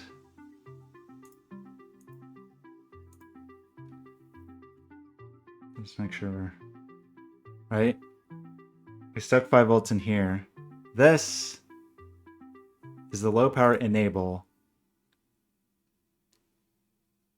Drive this pin to logic 0. Drive it to 1. So we should pull that. This just feels like more circuitry. I mean, whatever, it's just wires, but it still just feels like more than you would expect for a breakout board.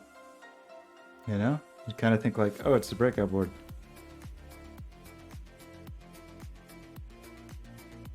Okay, still no devices. So, and let's just check our... We put it away again.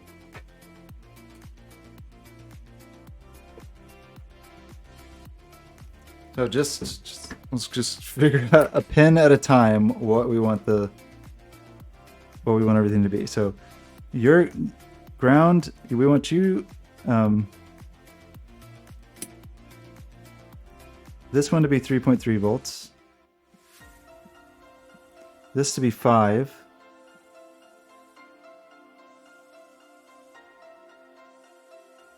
I missed.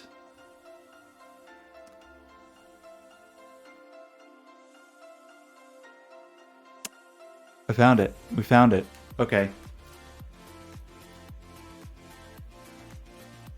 Those can be tied together, but I didn't have them together. And we may not even need that other one. Okay, good grief. So it was just, it was me not understanding, I guess. It seemed like that.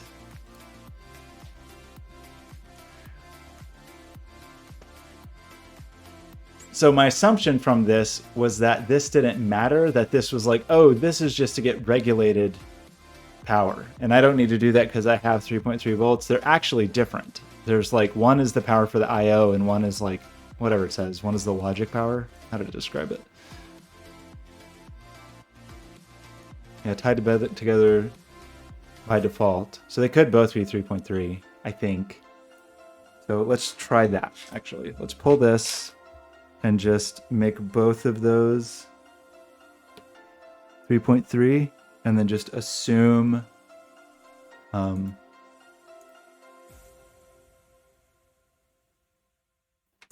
okay, so that wasn't good at 3.3, but now let's make sure that we pull that low power high. I mean, it's kind of cool. It is cool. It's cool that you can make it run low power, but okay, let's try this. Or does that have to be 5 volts? There it is. Okay. Okay. So it's basically just tying those together and pulling the low power pin high. And I guess I incorrectly assumed that the breakout board would just like, you know, deal with it.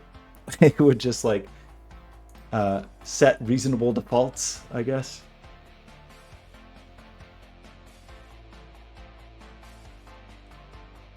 That even seems wrong though. Actually, that's the low power pin. So what did I just do? Is that power enable? Did I literally not have power enabled? Is that a power enable pin? How is that marked? It's power enable. So that's not even the low power mode. It's just, okay. Sure. Sure. We'll go with it for now. So what does this mean? It means we now, so that scanner was very helpful. Now we try this.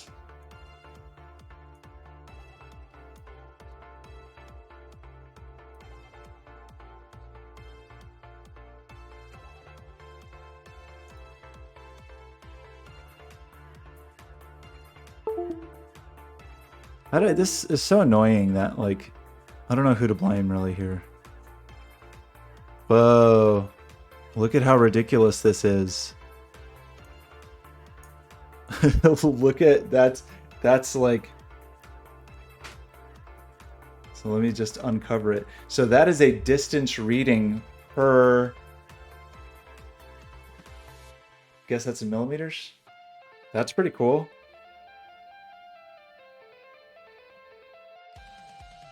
What a weird thing.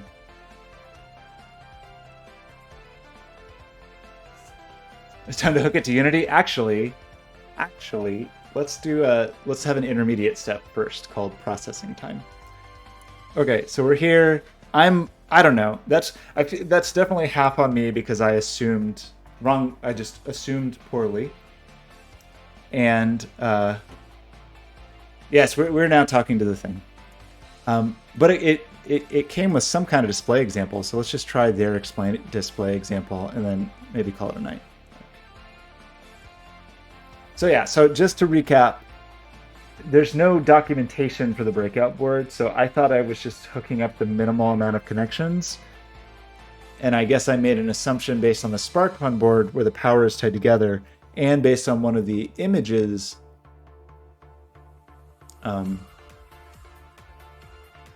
from the breakout documentation, which is very minimal, that we didn't have to provide power to both places and manually enable the power. So basically, if I can summarize, it just wasn't turned on. It wasn't plugged in. So I broke like the #1 rule of electronics troubleshooting, which is it plugged in? And yeah, in my defense, you know, usually when I work with I2C stuff, it just takes 4 wires. It still is just 4 wires. It's just 3 of those wires are tied together. So that's what all these are all pulled high.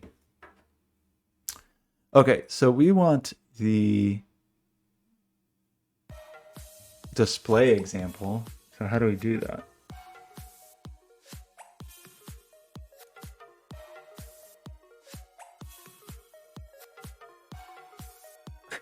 Okay, thanks for the understanding. I mean, you are fired as my personal electrician because you didn't point out, and someone who's studying microcontrollers in school, you didn't point out that I wasn't powering an additional pin, that there were basically 2 power plugs and you had to power the power switch basically.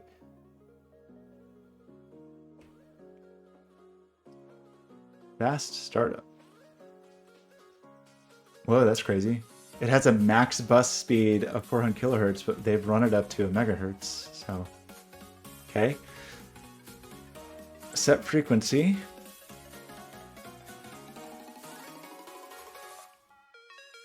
So this is what we want. We want max output.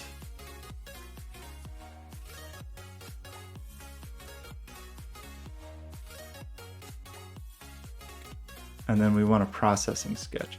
So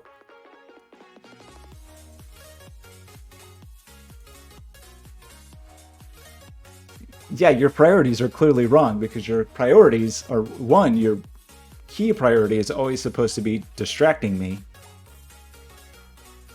And then second only to that is to be helpful. And then way down the list is taking your exams. I got lost. What am I doing? We wanted the max output. And it's probably not going to let us push to it.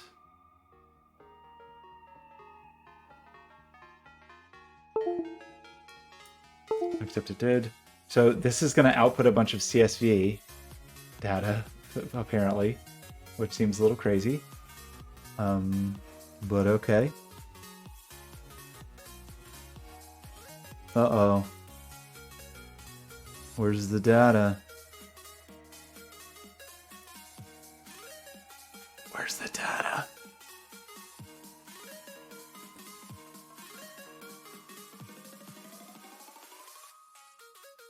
It's true. It is true. This doesn't look good.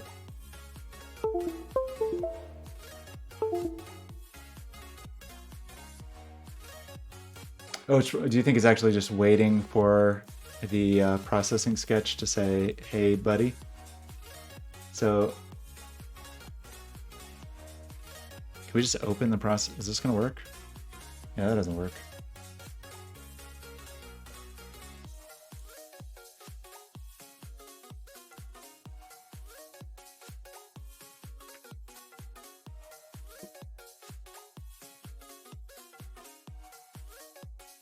Surely I have processing installed, right? Right? So this is the thing we want to open. Oh, I have processing 4 installed, I forgot.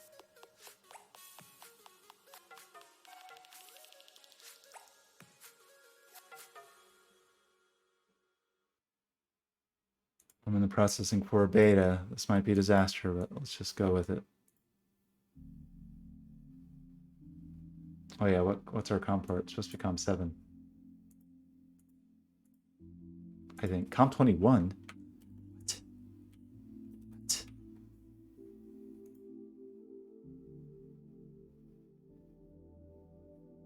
Well, of course it's busy, because it's open over here or something. Yeah.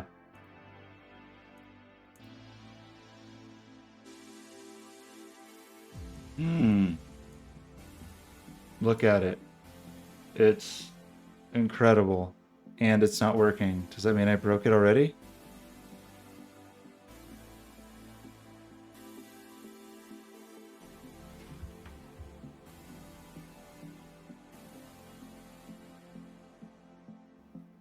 It was COM7, right? Yeah. Why aren't we getting any data? I mean, it seemed like it was hanging out suspiciously.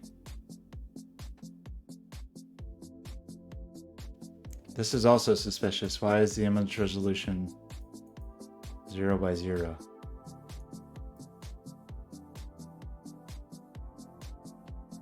Okay, let's try this again. Just make sure I didn't break the sensor, because that'd be a real bummer if I got it to work and then I fried it somehow.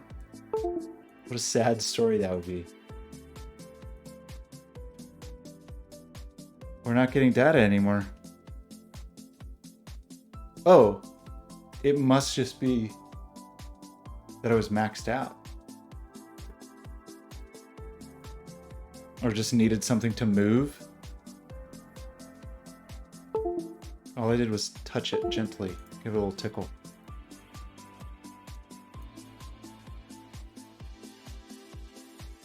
I'm trying to tickle it again. Tickle, tickle. But it could be that it's waiting for...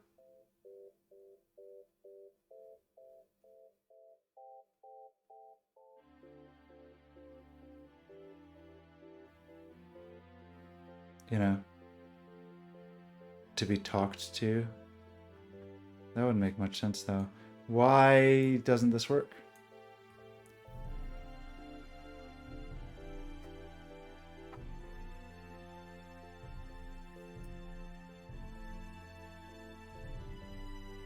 Why doesn't this one work?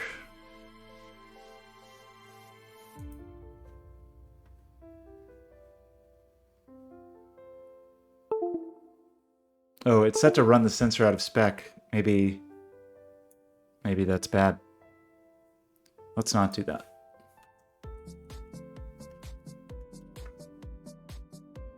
Okay.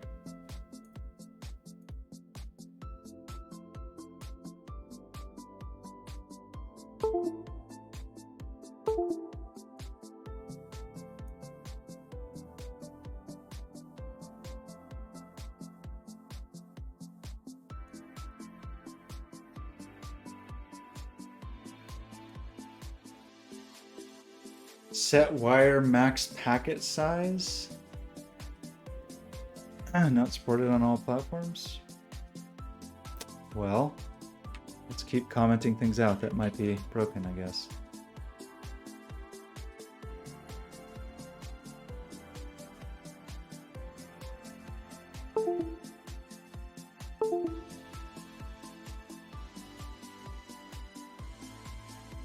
Okay. So let's close this. Let's run this. Whoa, cool.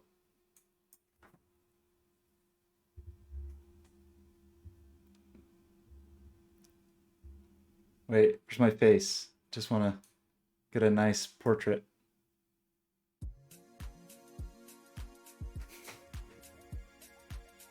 Hi, it's me. Can you... Wait, is that the microphone? No, that's the microphone. Is that me? I can't really tell the proper orientation. I think that's me.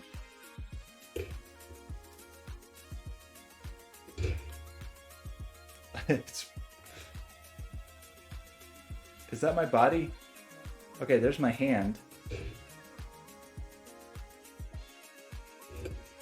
This was reminding me of that the White Stripes video for Fell in Love with a Girl.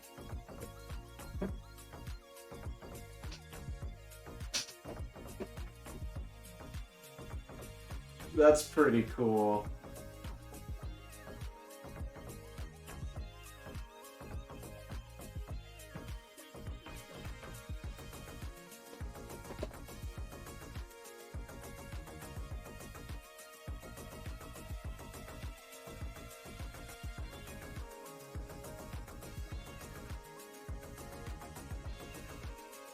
Yeah, I'm pretty into it. I think this is pretty good. Oh, okay. So how is it for like trying to figure out where I come into the frustum.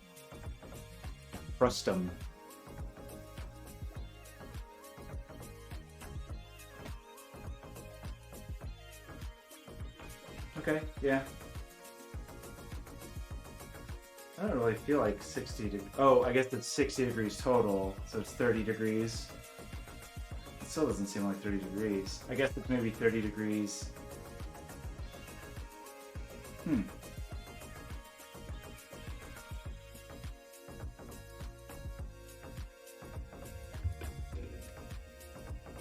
3D heat. It's like heat in real life. Who would have thought? Yeah, I think I could make. I mean, the business end of this thing is just the little tip of this stick of gum. So I could, were I brave, break it off right there. This focus is really something else. Just snap it off right there and put it behind a piece of glass or acrylic. It'd be quite tiny. I mean, the part that really needs to be exposed is just this, is the black part of the chip. You can see the IR on the camera, lasering it up. Yeah, the sensor array is teensy tiny. So what do I actually want to do? So the reason I got this Teensy 3.5 is because this Teensy 3.5 has receive and transmit 1, receive and transmit 2, receive and transmit 3, receive and transmit 4, receive and transmit 5. I thought there was one more. Anyway, 4 or 5. I really maybe there's one in the back. Yeah, there's 6 in the back. A 6th. So this thing could speak serial to 6 devices simultaneously. So a thing I was thinking is if each of the, say I make a layout of 5 picture frames, and each of those has a Pi on it, drawing drawings, maybe a Pi 0, a Pi 0W if mine would come in the mail, and 0W2.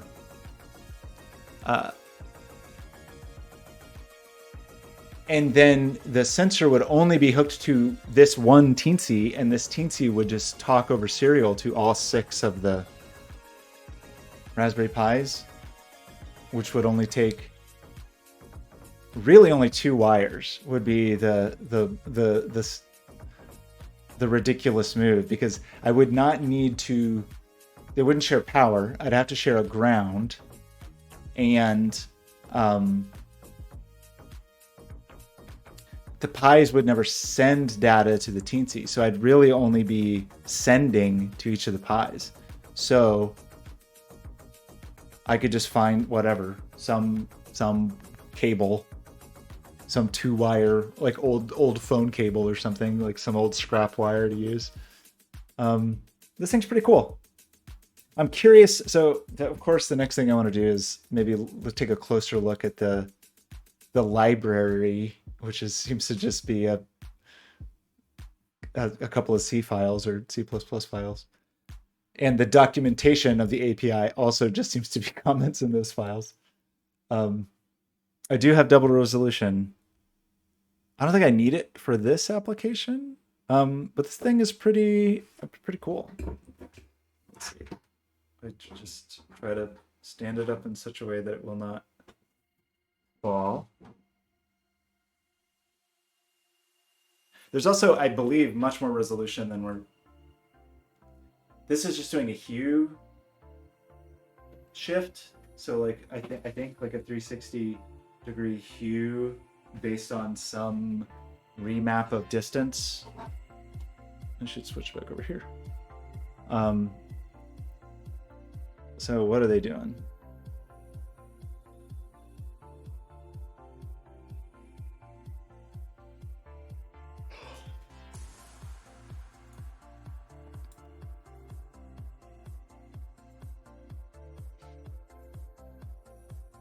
So they're mapping 0 to 4 meters to be, I guess it's at HSB. Yeah, so they're mapping 0 to 4 meters to go between 0 and 255 on the hue.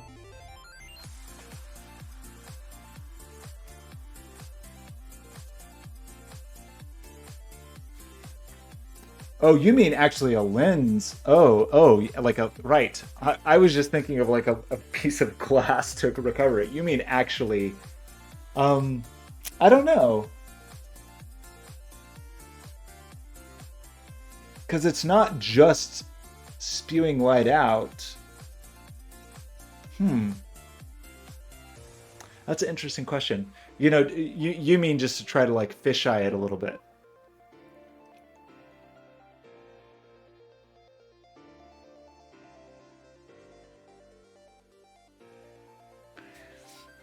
I mean, I could probably just mess with it with the flashlight on my phone. Okay, so if I try to, I need a helping hand. Here's one. Now. Okay, helping hand. Help. This helping hand is not being very helpful.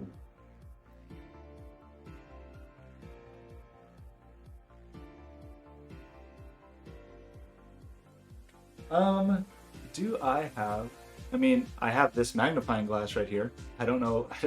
I have some SLR lenses. I guess I could poke in front of it.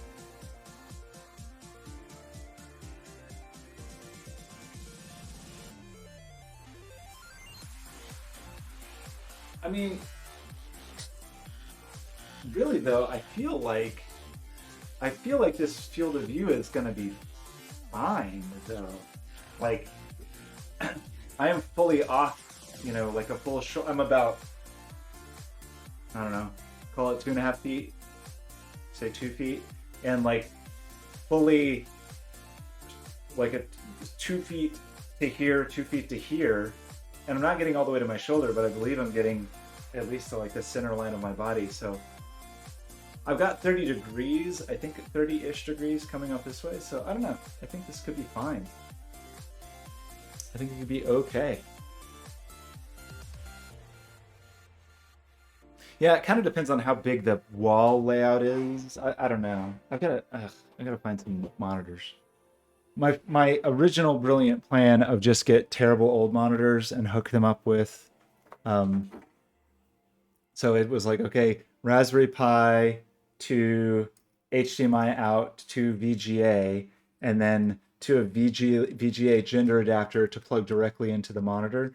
But it ends up not being as cheap as I had hoped. Like, it's, you know, I got this one fairly cheap on eBay. Maybe I could buy a couple of them.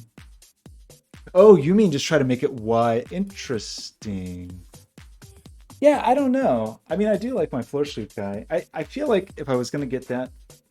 So I will say there is this whole new realm of things happening that also come into play here. Not for this project, but if I wanted I mean, at a certain point, I would just do this, because now there are, the OpenCV people are making cameras.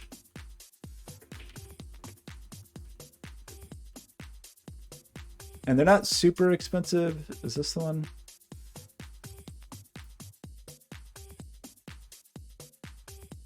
$100% funded in 2 minutes.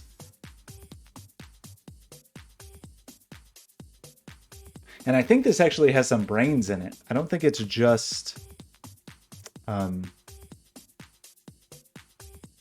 the Oak D.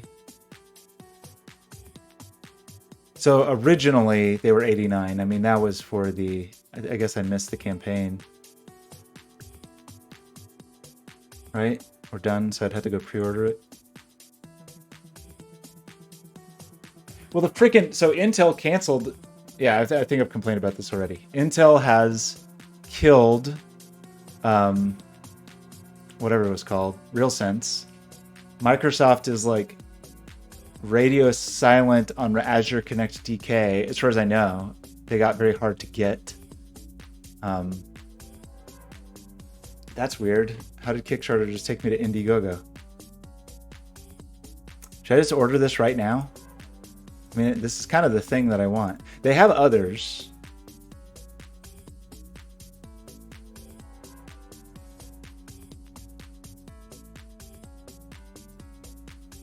It's so tiny.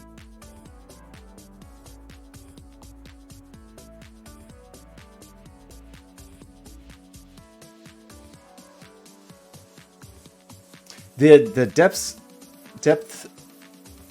the Lidar camera on an iPod Pro is pretty good.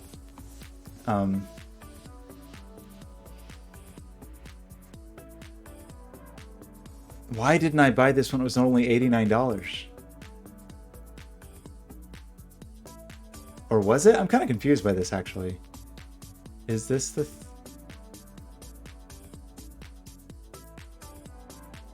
Because I thought they had other... I thought it was the Kickstarter.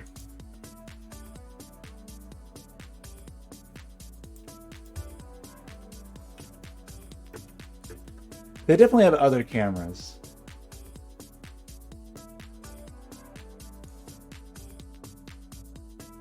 Well, if you just want to scan stuff, you don't even need Lidar now, because the Apple scanning SDK is crazy.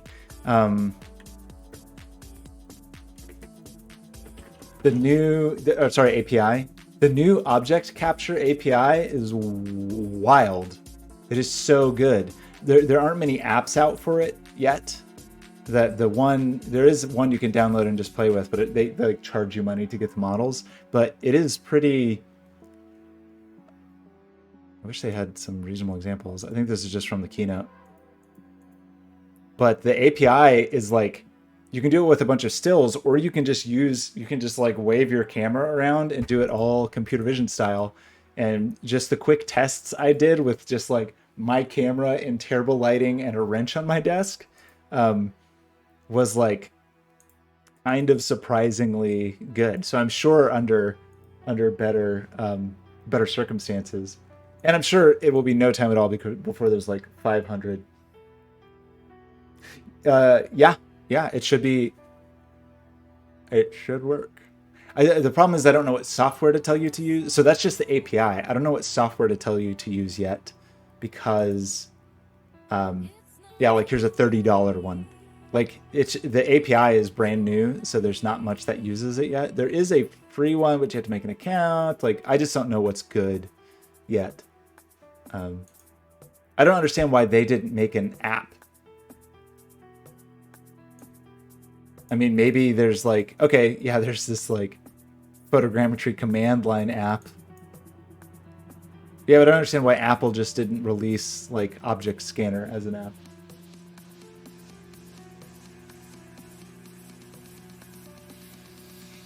I'm sure it's better. I'm sure it's better with the Lidar, but it worked decent. I mean, I spent a few minutes with it.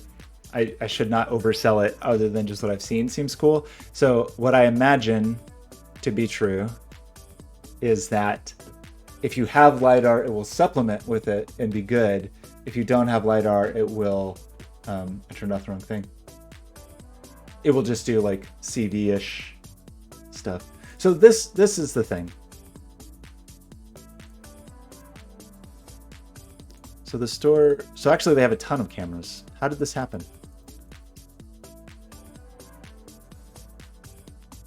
USB, power over Ethernet. So here's the two that you can currently get. But I don't want that one. I want that new one.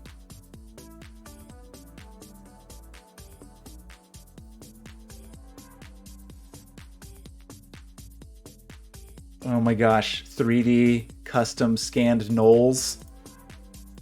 It's a dream come true. Should I just order that thing?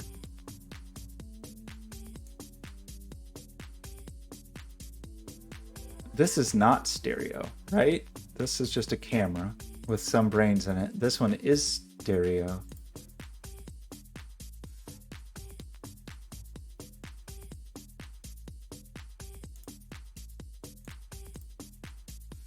I think I want that other one. I want the thing.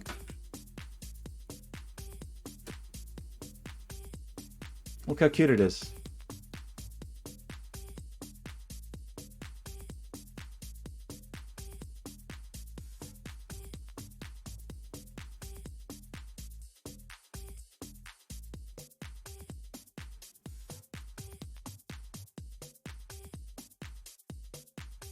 Why does this depth data look so insane? I've never seen depth data look like that. Oh my god, that's an augmented VR asset NFT market metaverse weird future. Sounds like such a nightmare. Look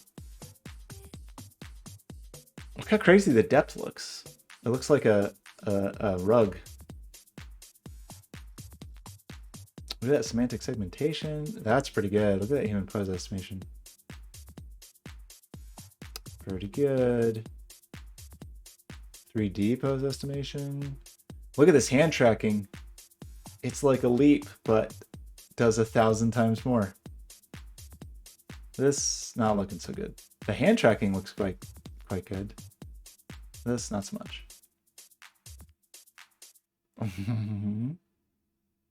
I mean, of course, the software can always be improved, right?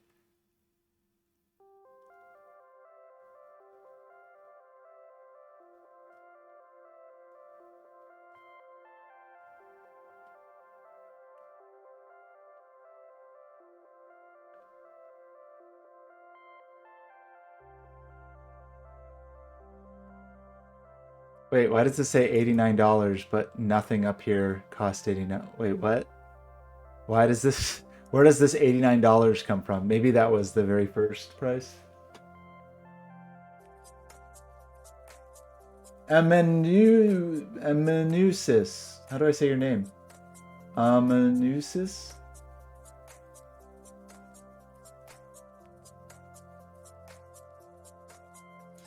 Yeah, but Intel RealSense is dead. Intel RealSense, dead. But that's a good point. It's a 4K camera. I didn't see what the depth resolution was. How are you? Amanuensis. Amanuensis. Yeah, it does make me feel good too. After so long, I could give something back to. So this is the light, but so what is the depth resolution? The depth looks crazy. I feel like I've never seen a depth pass look like that. Nobody knows. Nobody knows what the resolution is.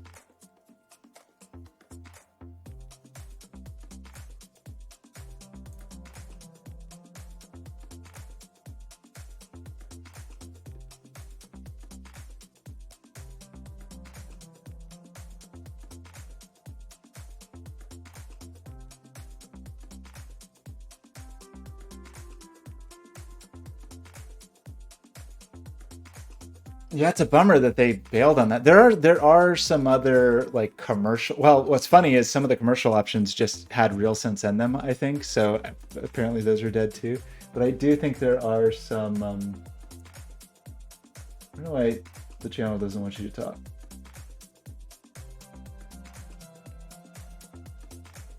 Yeah, I don't have much experience with it. I did have to. Well, there was a job earlier this year that we were trying to make a RealSense job, but then because they were hard to find, we started looking at a thing whose name I'm forgetting that is this total software only solution. I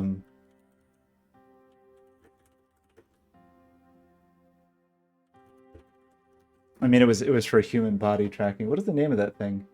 It was just a, you know, what's that thing?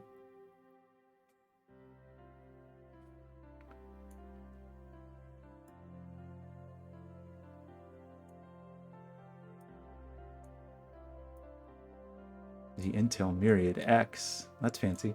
What is the thing? What is that thing? There's a thing. Hold, please. What's the thing?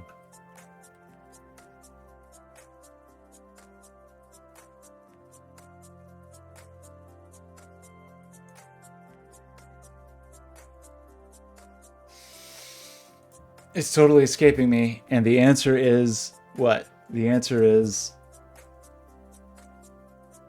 I think they did a, let's see, there was like,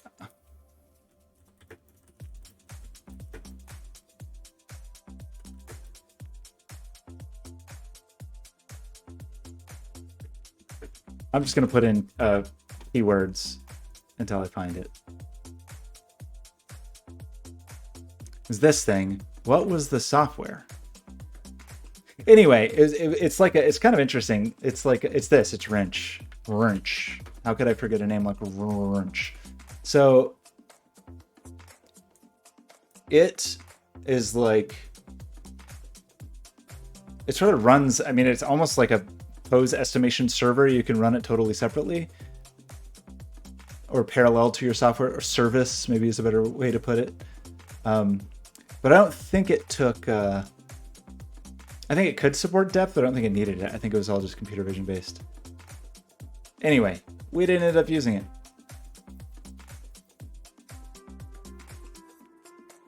It wasn't Depth AI. Maybe we looked at Depth AI. I can't remember. There was also CubeMOS. CubeMOS.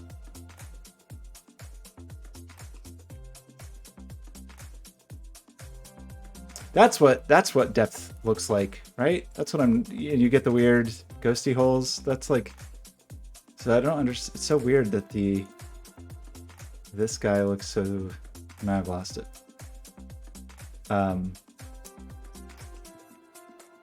Like the depths for this new little oak looks so weird. Looks so weird.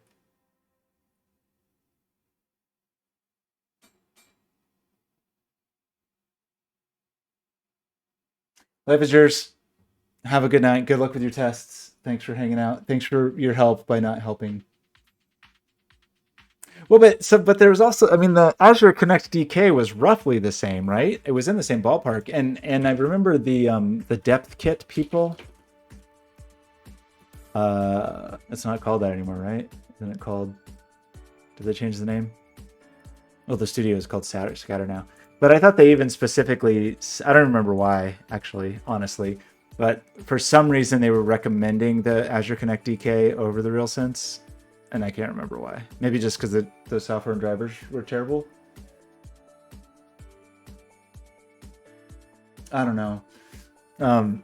Intel's got that. They're starting to catch that Google disease where they just kill projects for no reason that people like.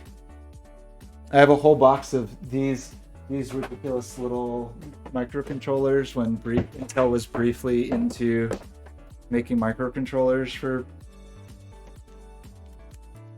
people, and I don't even know if I could even really use them anymore. These are the tiles, but an organization I work with just has boxes and boxes of this stuff because Intel was like, yeah, we just don't support this anymore.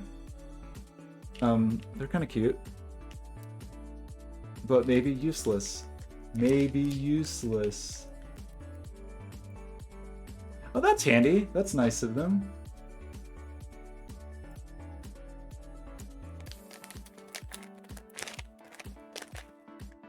Oh, is this people just discussing this isn't necessarily from Intel?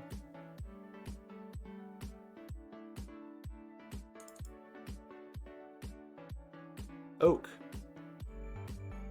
This looks like spooky.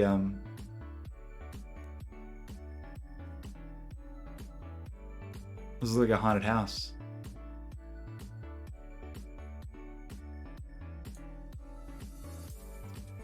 Is this actually out, or is this still the developer kit? Right? This is still the DK. Yes, and you can't get them. And there's like no timeline for this thing to actually be released. So I don't know.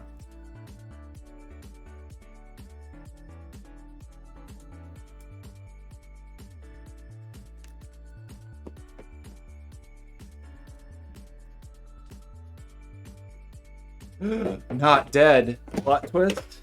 Oh my gosh. I didn't close it at all.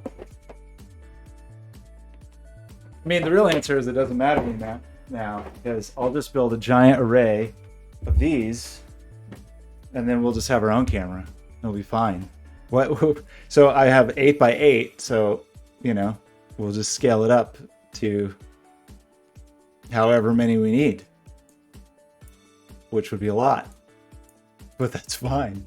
Well, I think this is enough, though. I think 8x8 is plenty. Not very fine grain resolution, super close up. Oh, that's true. Move it around really fast. Well, I mean, that's the whole principle of the lidar on the motor over there, right? It's just, I guess I could stick one of these on the motor, and instead of just having one point as it spun, we could have 64.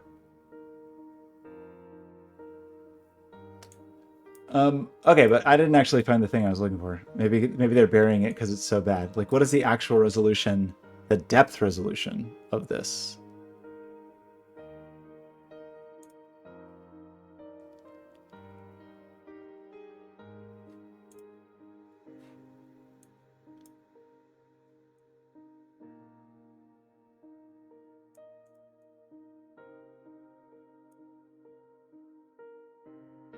'72s. Okay, so it's extremely SD.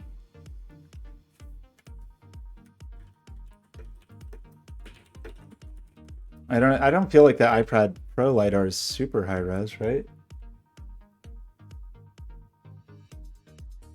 Why do I try? Why do I try DuckDuckGo? You're never gonna tell me anything I ever want to know. Like, what is the depth or lidar resolution? I guess I should search for. Yeah, it's not. It's less. It's or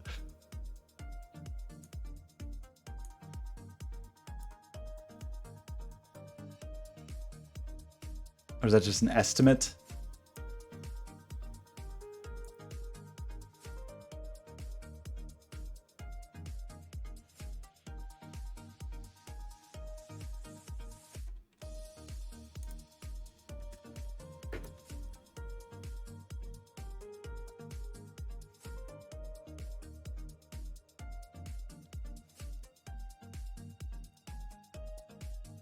.03 megapixel resolution. Great. Let's not. Do we even talk about megapixels anymore? I thought we gave up on megapixels. Can I just have like actual numbers?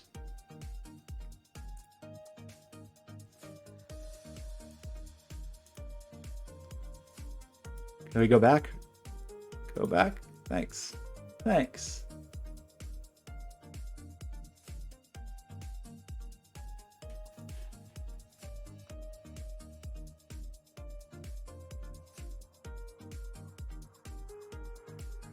Wait, that sounds like a different tune. That sounds like a different story.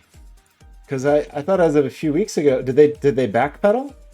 I thought everything was getting shut down.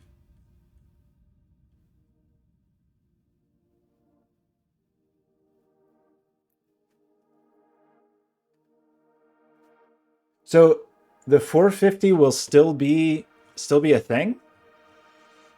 Really? Those beautiful leaves.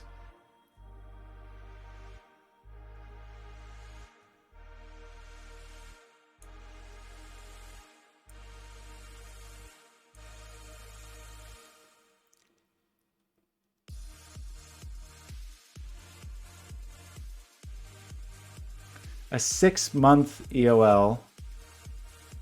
However,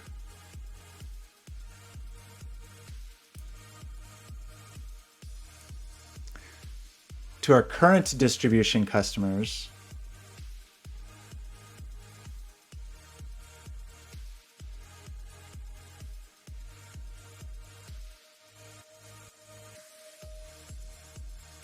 now wait, is that like the consumer devices, or is that the like modules?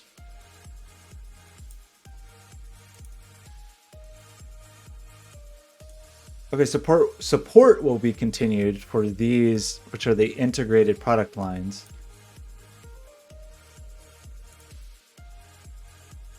Interesting. So I don't feel like I fully understand what that's trying to say, though. Also, I'm still slightly lost trying to figure out what the lidar resolution is of this, other than 0.03 megapixels. What it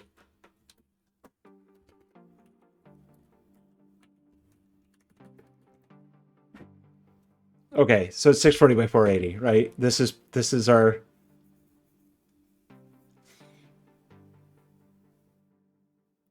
Or this is just 0.3 megapixels, right? Not 0.3? Why does it say 0.03? That can't be right.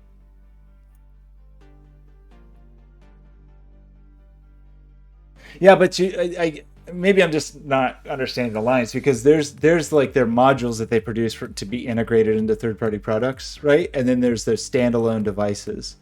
So maybe I'm just not understanding. I can't really remember the like product names between the two of those. This can't be right. Surely it's not 0.03 megapixel. Anyway, whatever.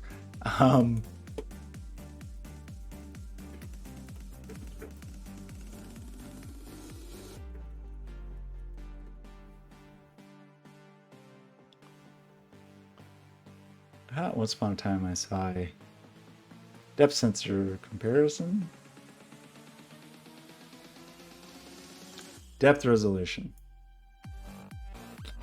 So that is the Azure Connect, which I presume is really the Azure Connect DK.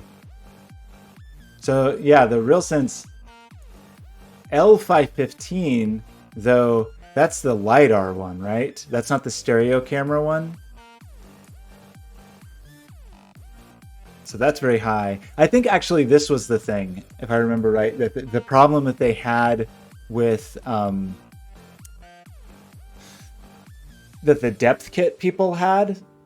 Okay, the D are the cameras. Okay, cool. That the like the D455, for example, that the issue was that it was very high resolution, but it was super noisy. And so, you know, because they're trying to create images, the application that they needed it for to like come up with a stable mesh to project color on or whatever they do. I mean, they have a bunch of different visualizations for it, whether it's like mesh based or particle based or whatever. I think they thought it was too noisy. And I'd seen that actually a few other places of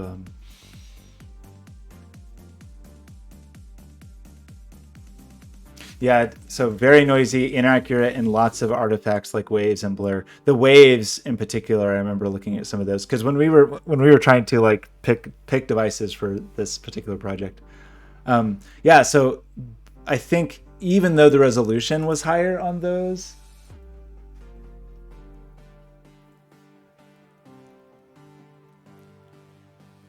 I don't know, man. I feel like I think the oak thing's gonna be. I think it's gonna be great. I think it's gonna be decent. That's my assessment. Is it's gonna be cool. It's got a cool name and everything. I lost the link again. I don't know. I think I've just gotten tired and now suddenly can't work computers anymore because, you know, computers are real complicated. You got to click stuff.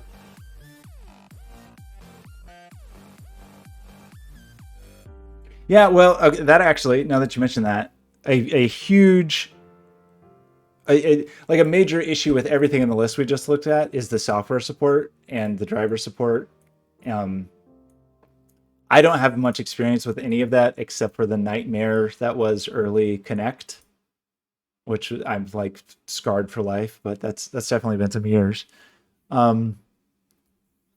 So, but I don't know. All these people,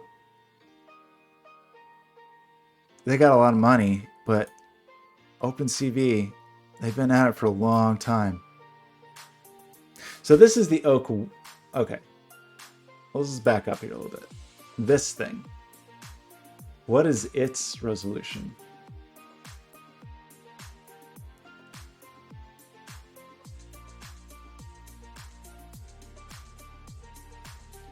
It's cool that it's got some brains in there. That's kind of cool.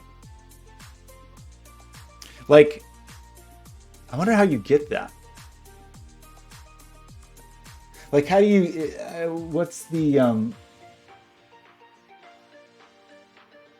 that's true. It's kind of, just GoPro doesn't even have any stereo cameras, do they? Like, I'm curious how you talk to this thing. I mean, I assume there's some way to just get color camera data, and I'm sure there's some way to just get the depth buffer, I would assume. But all this additional brains that it's doing, like none of these cameras do that, right? These cameras don't have brains in the cameras. All in any additional, I mean, maybe I'm wrong. Maybe the Connect DK does, but RealSense doesn't. All of that is you get the data off the camera and then you do all of the processing on the device it's connected to. Whereas my understanding that this thing has its own smart brains, because that would be actually killer. Like if I could plug this in and just, this would be silly, but let's just say in my fantasy land that I could plug this in and just get like JSON data for human pose estimation or something.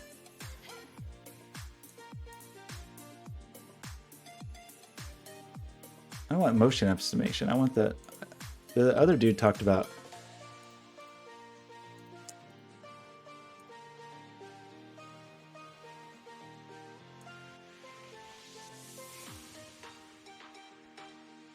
Object detection, image classification, semantic segmentation, pose estimation. That's a big deal. Like,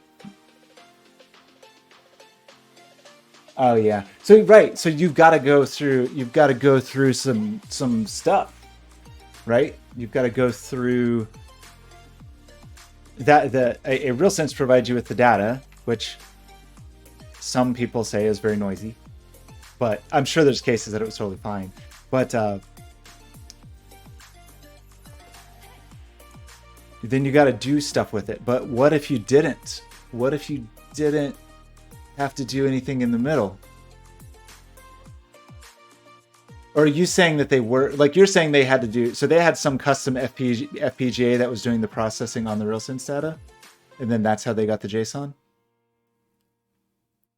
Like they were developing that kind of the middle piece?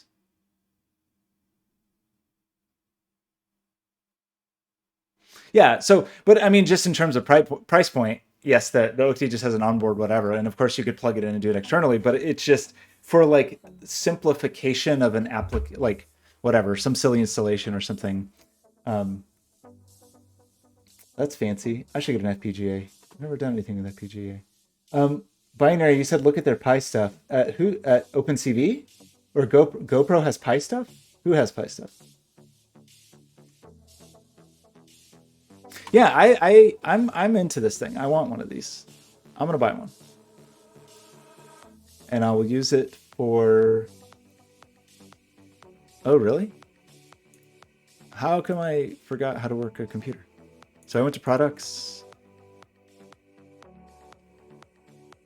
Wait, where am I supposed to be?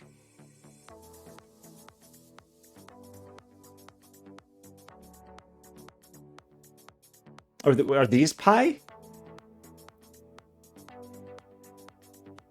Oh, on the Kickstarter.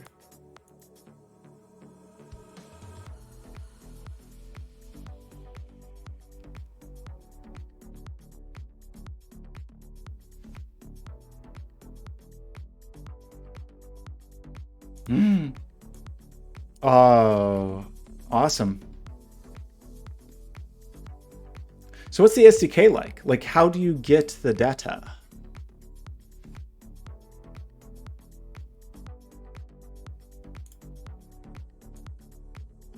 Cool.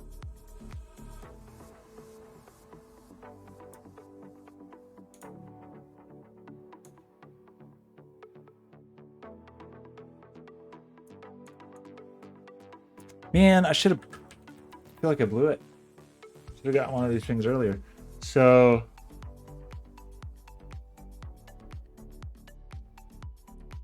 Oh wait, this is Depth AI? I thought that was a different thing.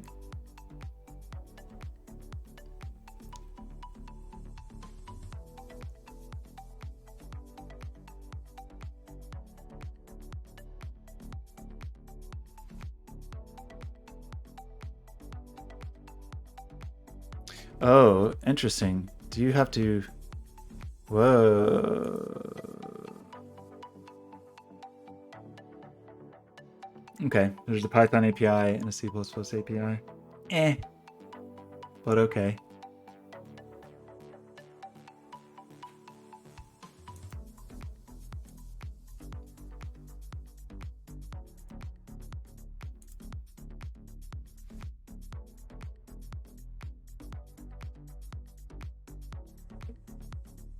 Just make it so use computer vision just so every time you close your eyes, the lights turn out, and then you don't need any light switches. The only problem is you just won't be able to tell if it's working or not because your eyes will be closed. So it's a real problem. Okay, so here's the question: do I buy this thing? That's a lead time of 3 weeks. These people have it. I don't know. Switch science. How did we get to?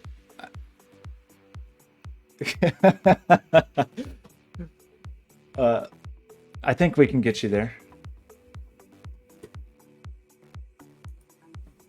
$200, huh?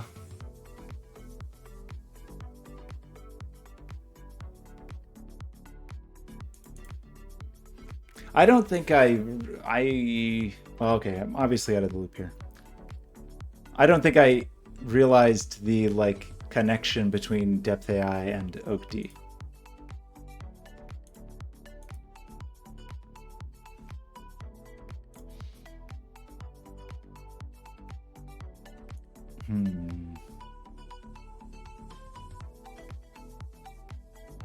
They seem cool.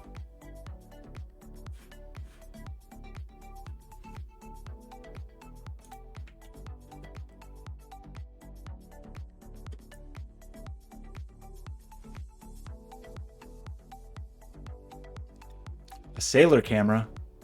Is a camera for sailors? The eyes of the ship. Yeah, okay. Binary, this is what you need for your house. You can identify all of the vessels in your house.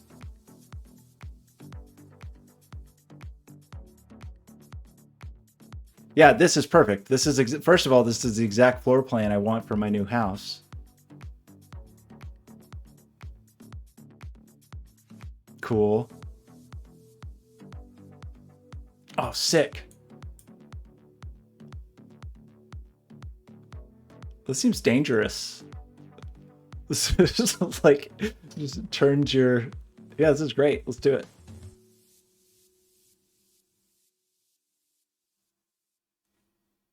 Sound design warnings.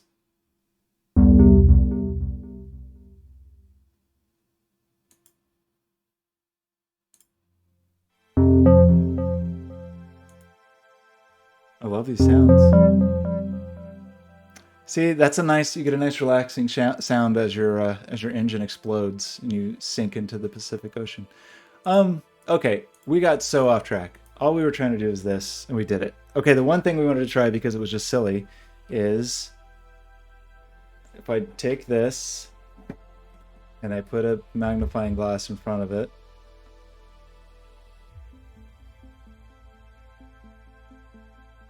It works? Kinda? I mean, you know, kind of using works loosely.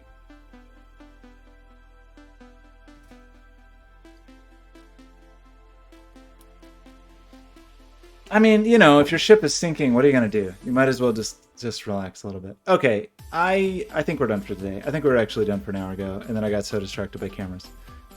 Done for an hour ago? We were done an hour ago. This thing is cool. It really would have been easy to set up if I had not plugged it in.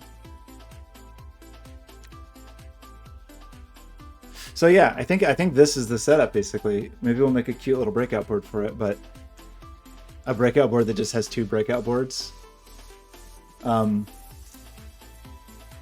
The Teensy 3.2, sorry, 3.5 that's like $25.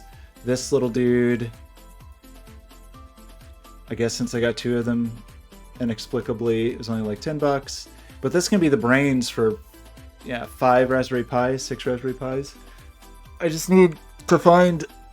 I don't want to buy Raspberry Pis because I know everybody has them sitting in their drawers doing nothing. So I need like to stand outside of the grocery store with the Salvation Army bucket, but only asking for Raspberry Pis. Arduino Duo, thanks for everything. You didn't help, but you tried. That's what matters. Still waiting for my Pi 0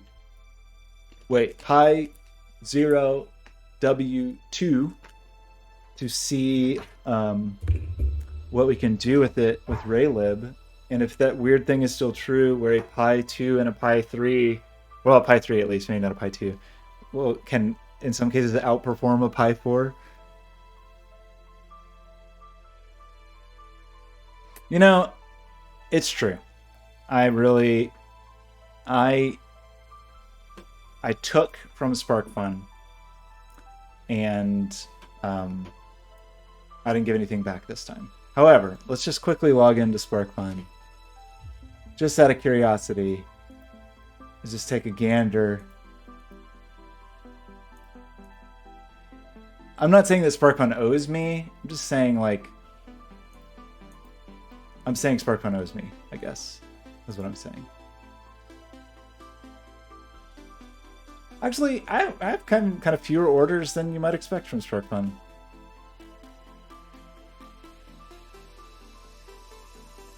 What was it? What did I buy? What was that? Oh, yeah. What did I buy from SparkFun? What did I buy from SparkFun in 2007? Probably my first Arduino.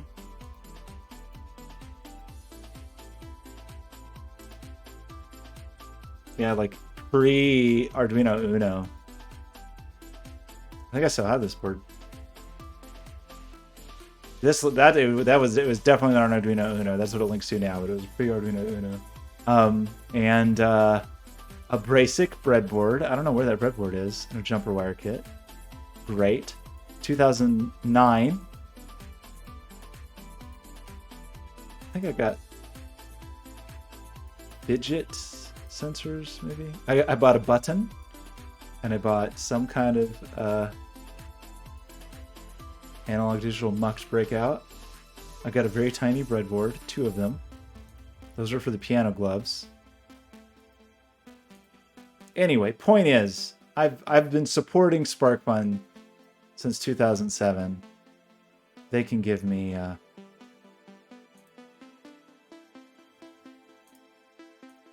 I paid $6 for a micro switch. Are you kidding me? They owe me just for that. Wait, where was that? Oh, I bought 4 of them. Never mind. Okay, fine. Anyways, well, everybody, Kyle, life is yours. Binary, amanuensis. Why do I know that word?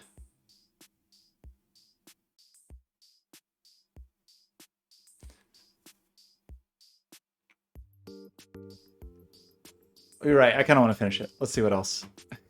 Oh, where do we? So that was up to. Okay. Let's just go through all of them. This seems like not that many. I guess it's because often I'm like buying stuff for the museum and they actually place the orders. So maybe that's why I have kind of few orders. Oh yeah, this was a big one. Wait, where is that okay. That screwdriver right here, still on my desk. Still use it basically daily. Those wire strippers right here. Those diagonal cutters right here. Those needle nose pliers right here. Still use all those tools.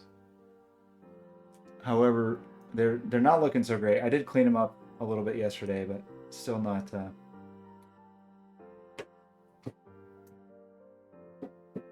maybe not looking their best. Maybe to get some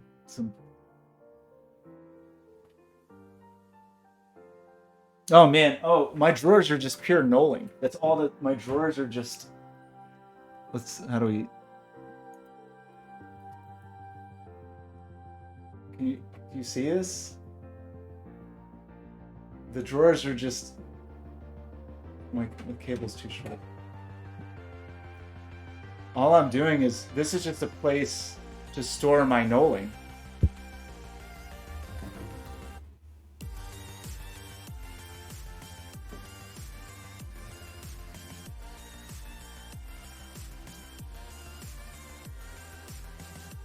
Hey man, if it does the job, the target toolkit's okay.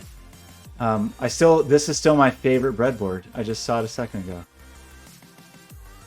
These tweezers, I was looking for these and I cannot find them. I went through all my toolboxes. I went through everything. I don't know where they are. It's a bummer. I really liked these tweezers. They were like deadly sharp.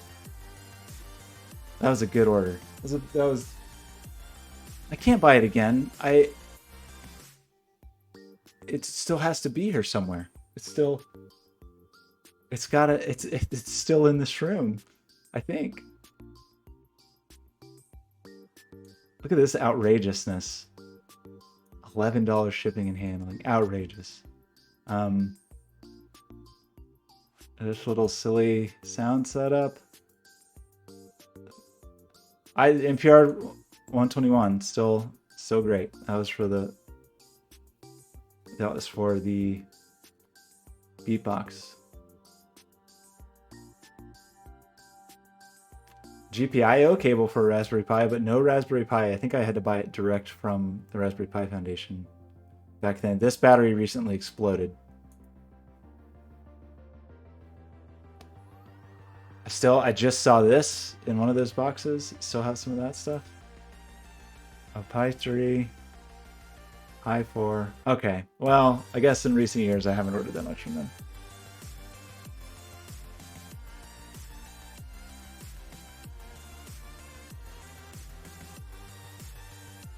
I mean, really, SparkFun should know. They should just know that I have misplaced my razor sharp tweezers, and they should be giving me targeted razor sharp tweezer ads.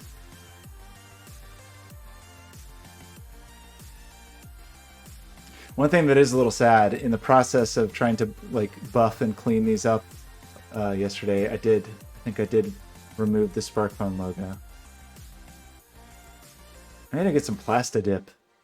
Although the problem is they have this like spring steel thing. They don't have a proper spring, and it goes down here. So I don't think I could Plastidip because it's like just shoved down the sleeve.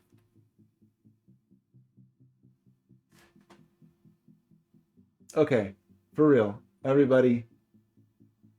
Thanks for stopping by. We did the thing. I think I'm gonna order one of these. I think I'm gonna get SETI. I think SETI should have some of these because they just seem cool. I think SETI should get some of these. I should get this thing, right? This thing. But did I mess up? Was this like $80 at some point and I blew it? The best thing about this is I'm going to order it and then I'm going to forget about it. Oh wait, sorry, there were Pi video. I'm still lost. There's Pi videos here?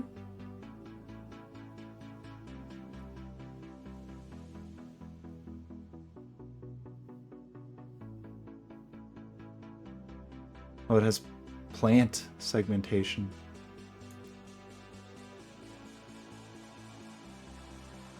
On the Indiegogo.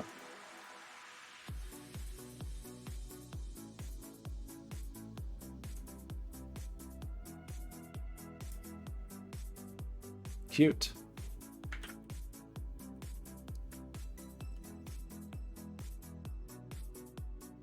Whoa. Hook it up to your Jetson.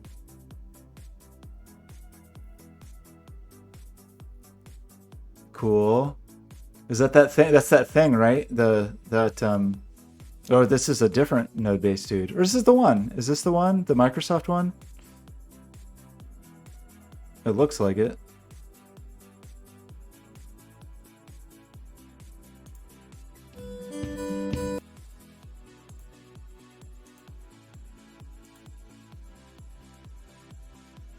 Hello, robot friends.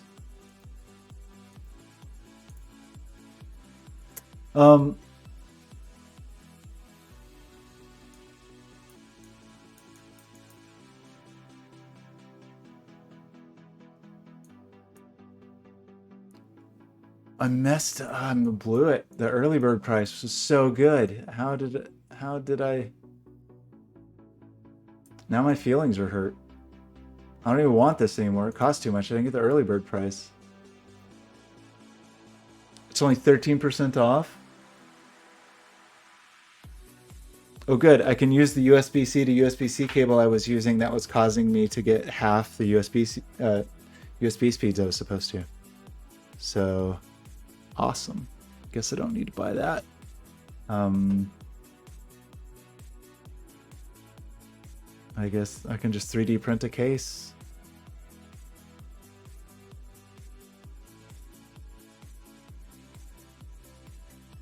Free flash with what?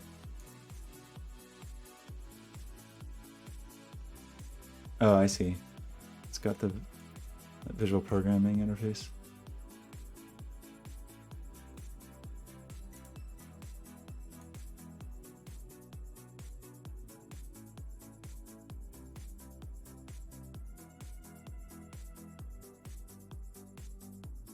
What? Oh, I see. $17. Forget it. Yeah, I normally don't. And if I needed this in any way, the reason I like the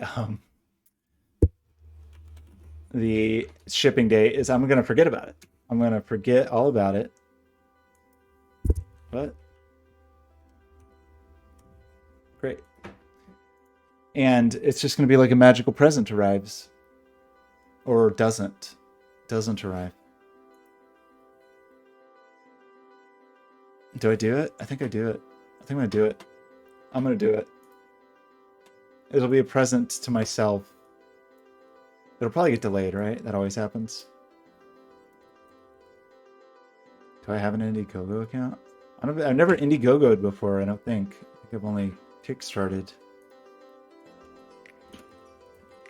Not with a ton of success.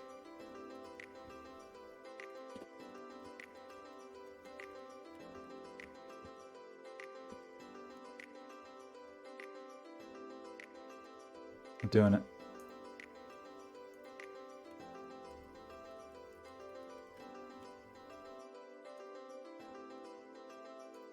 Obviously, this is a business expense. Obviously. Right?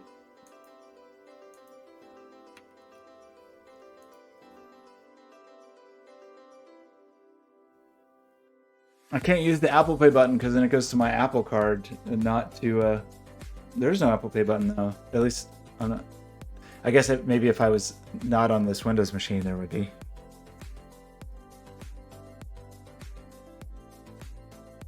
I'm doing it. No tax, no shipping.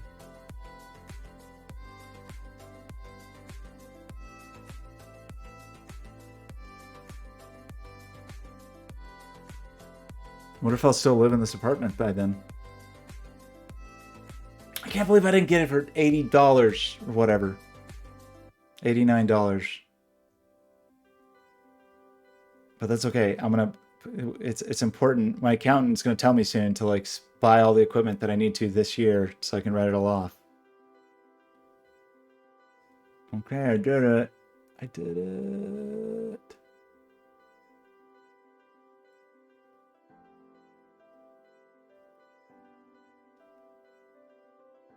Well, that's cool. I want to hear the Apple Pay. Do I have to buy a Mac Mini just to hear the Apple Pay sound come out of it? Okay, I'm seriously done. We will pick up with something. We got to finish the freaking chair. But mainly the chair at this point is just cleaning, I think. I'm gonna clean up the chair. I'm gonna keep it simple,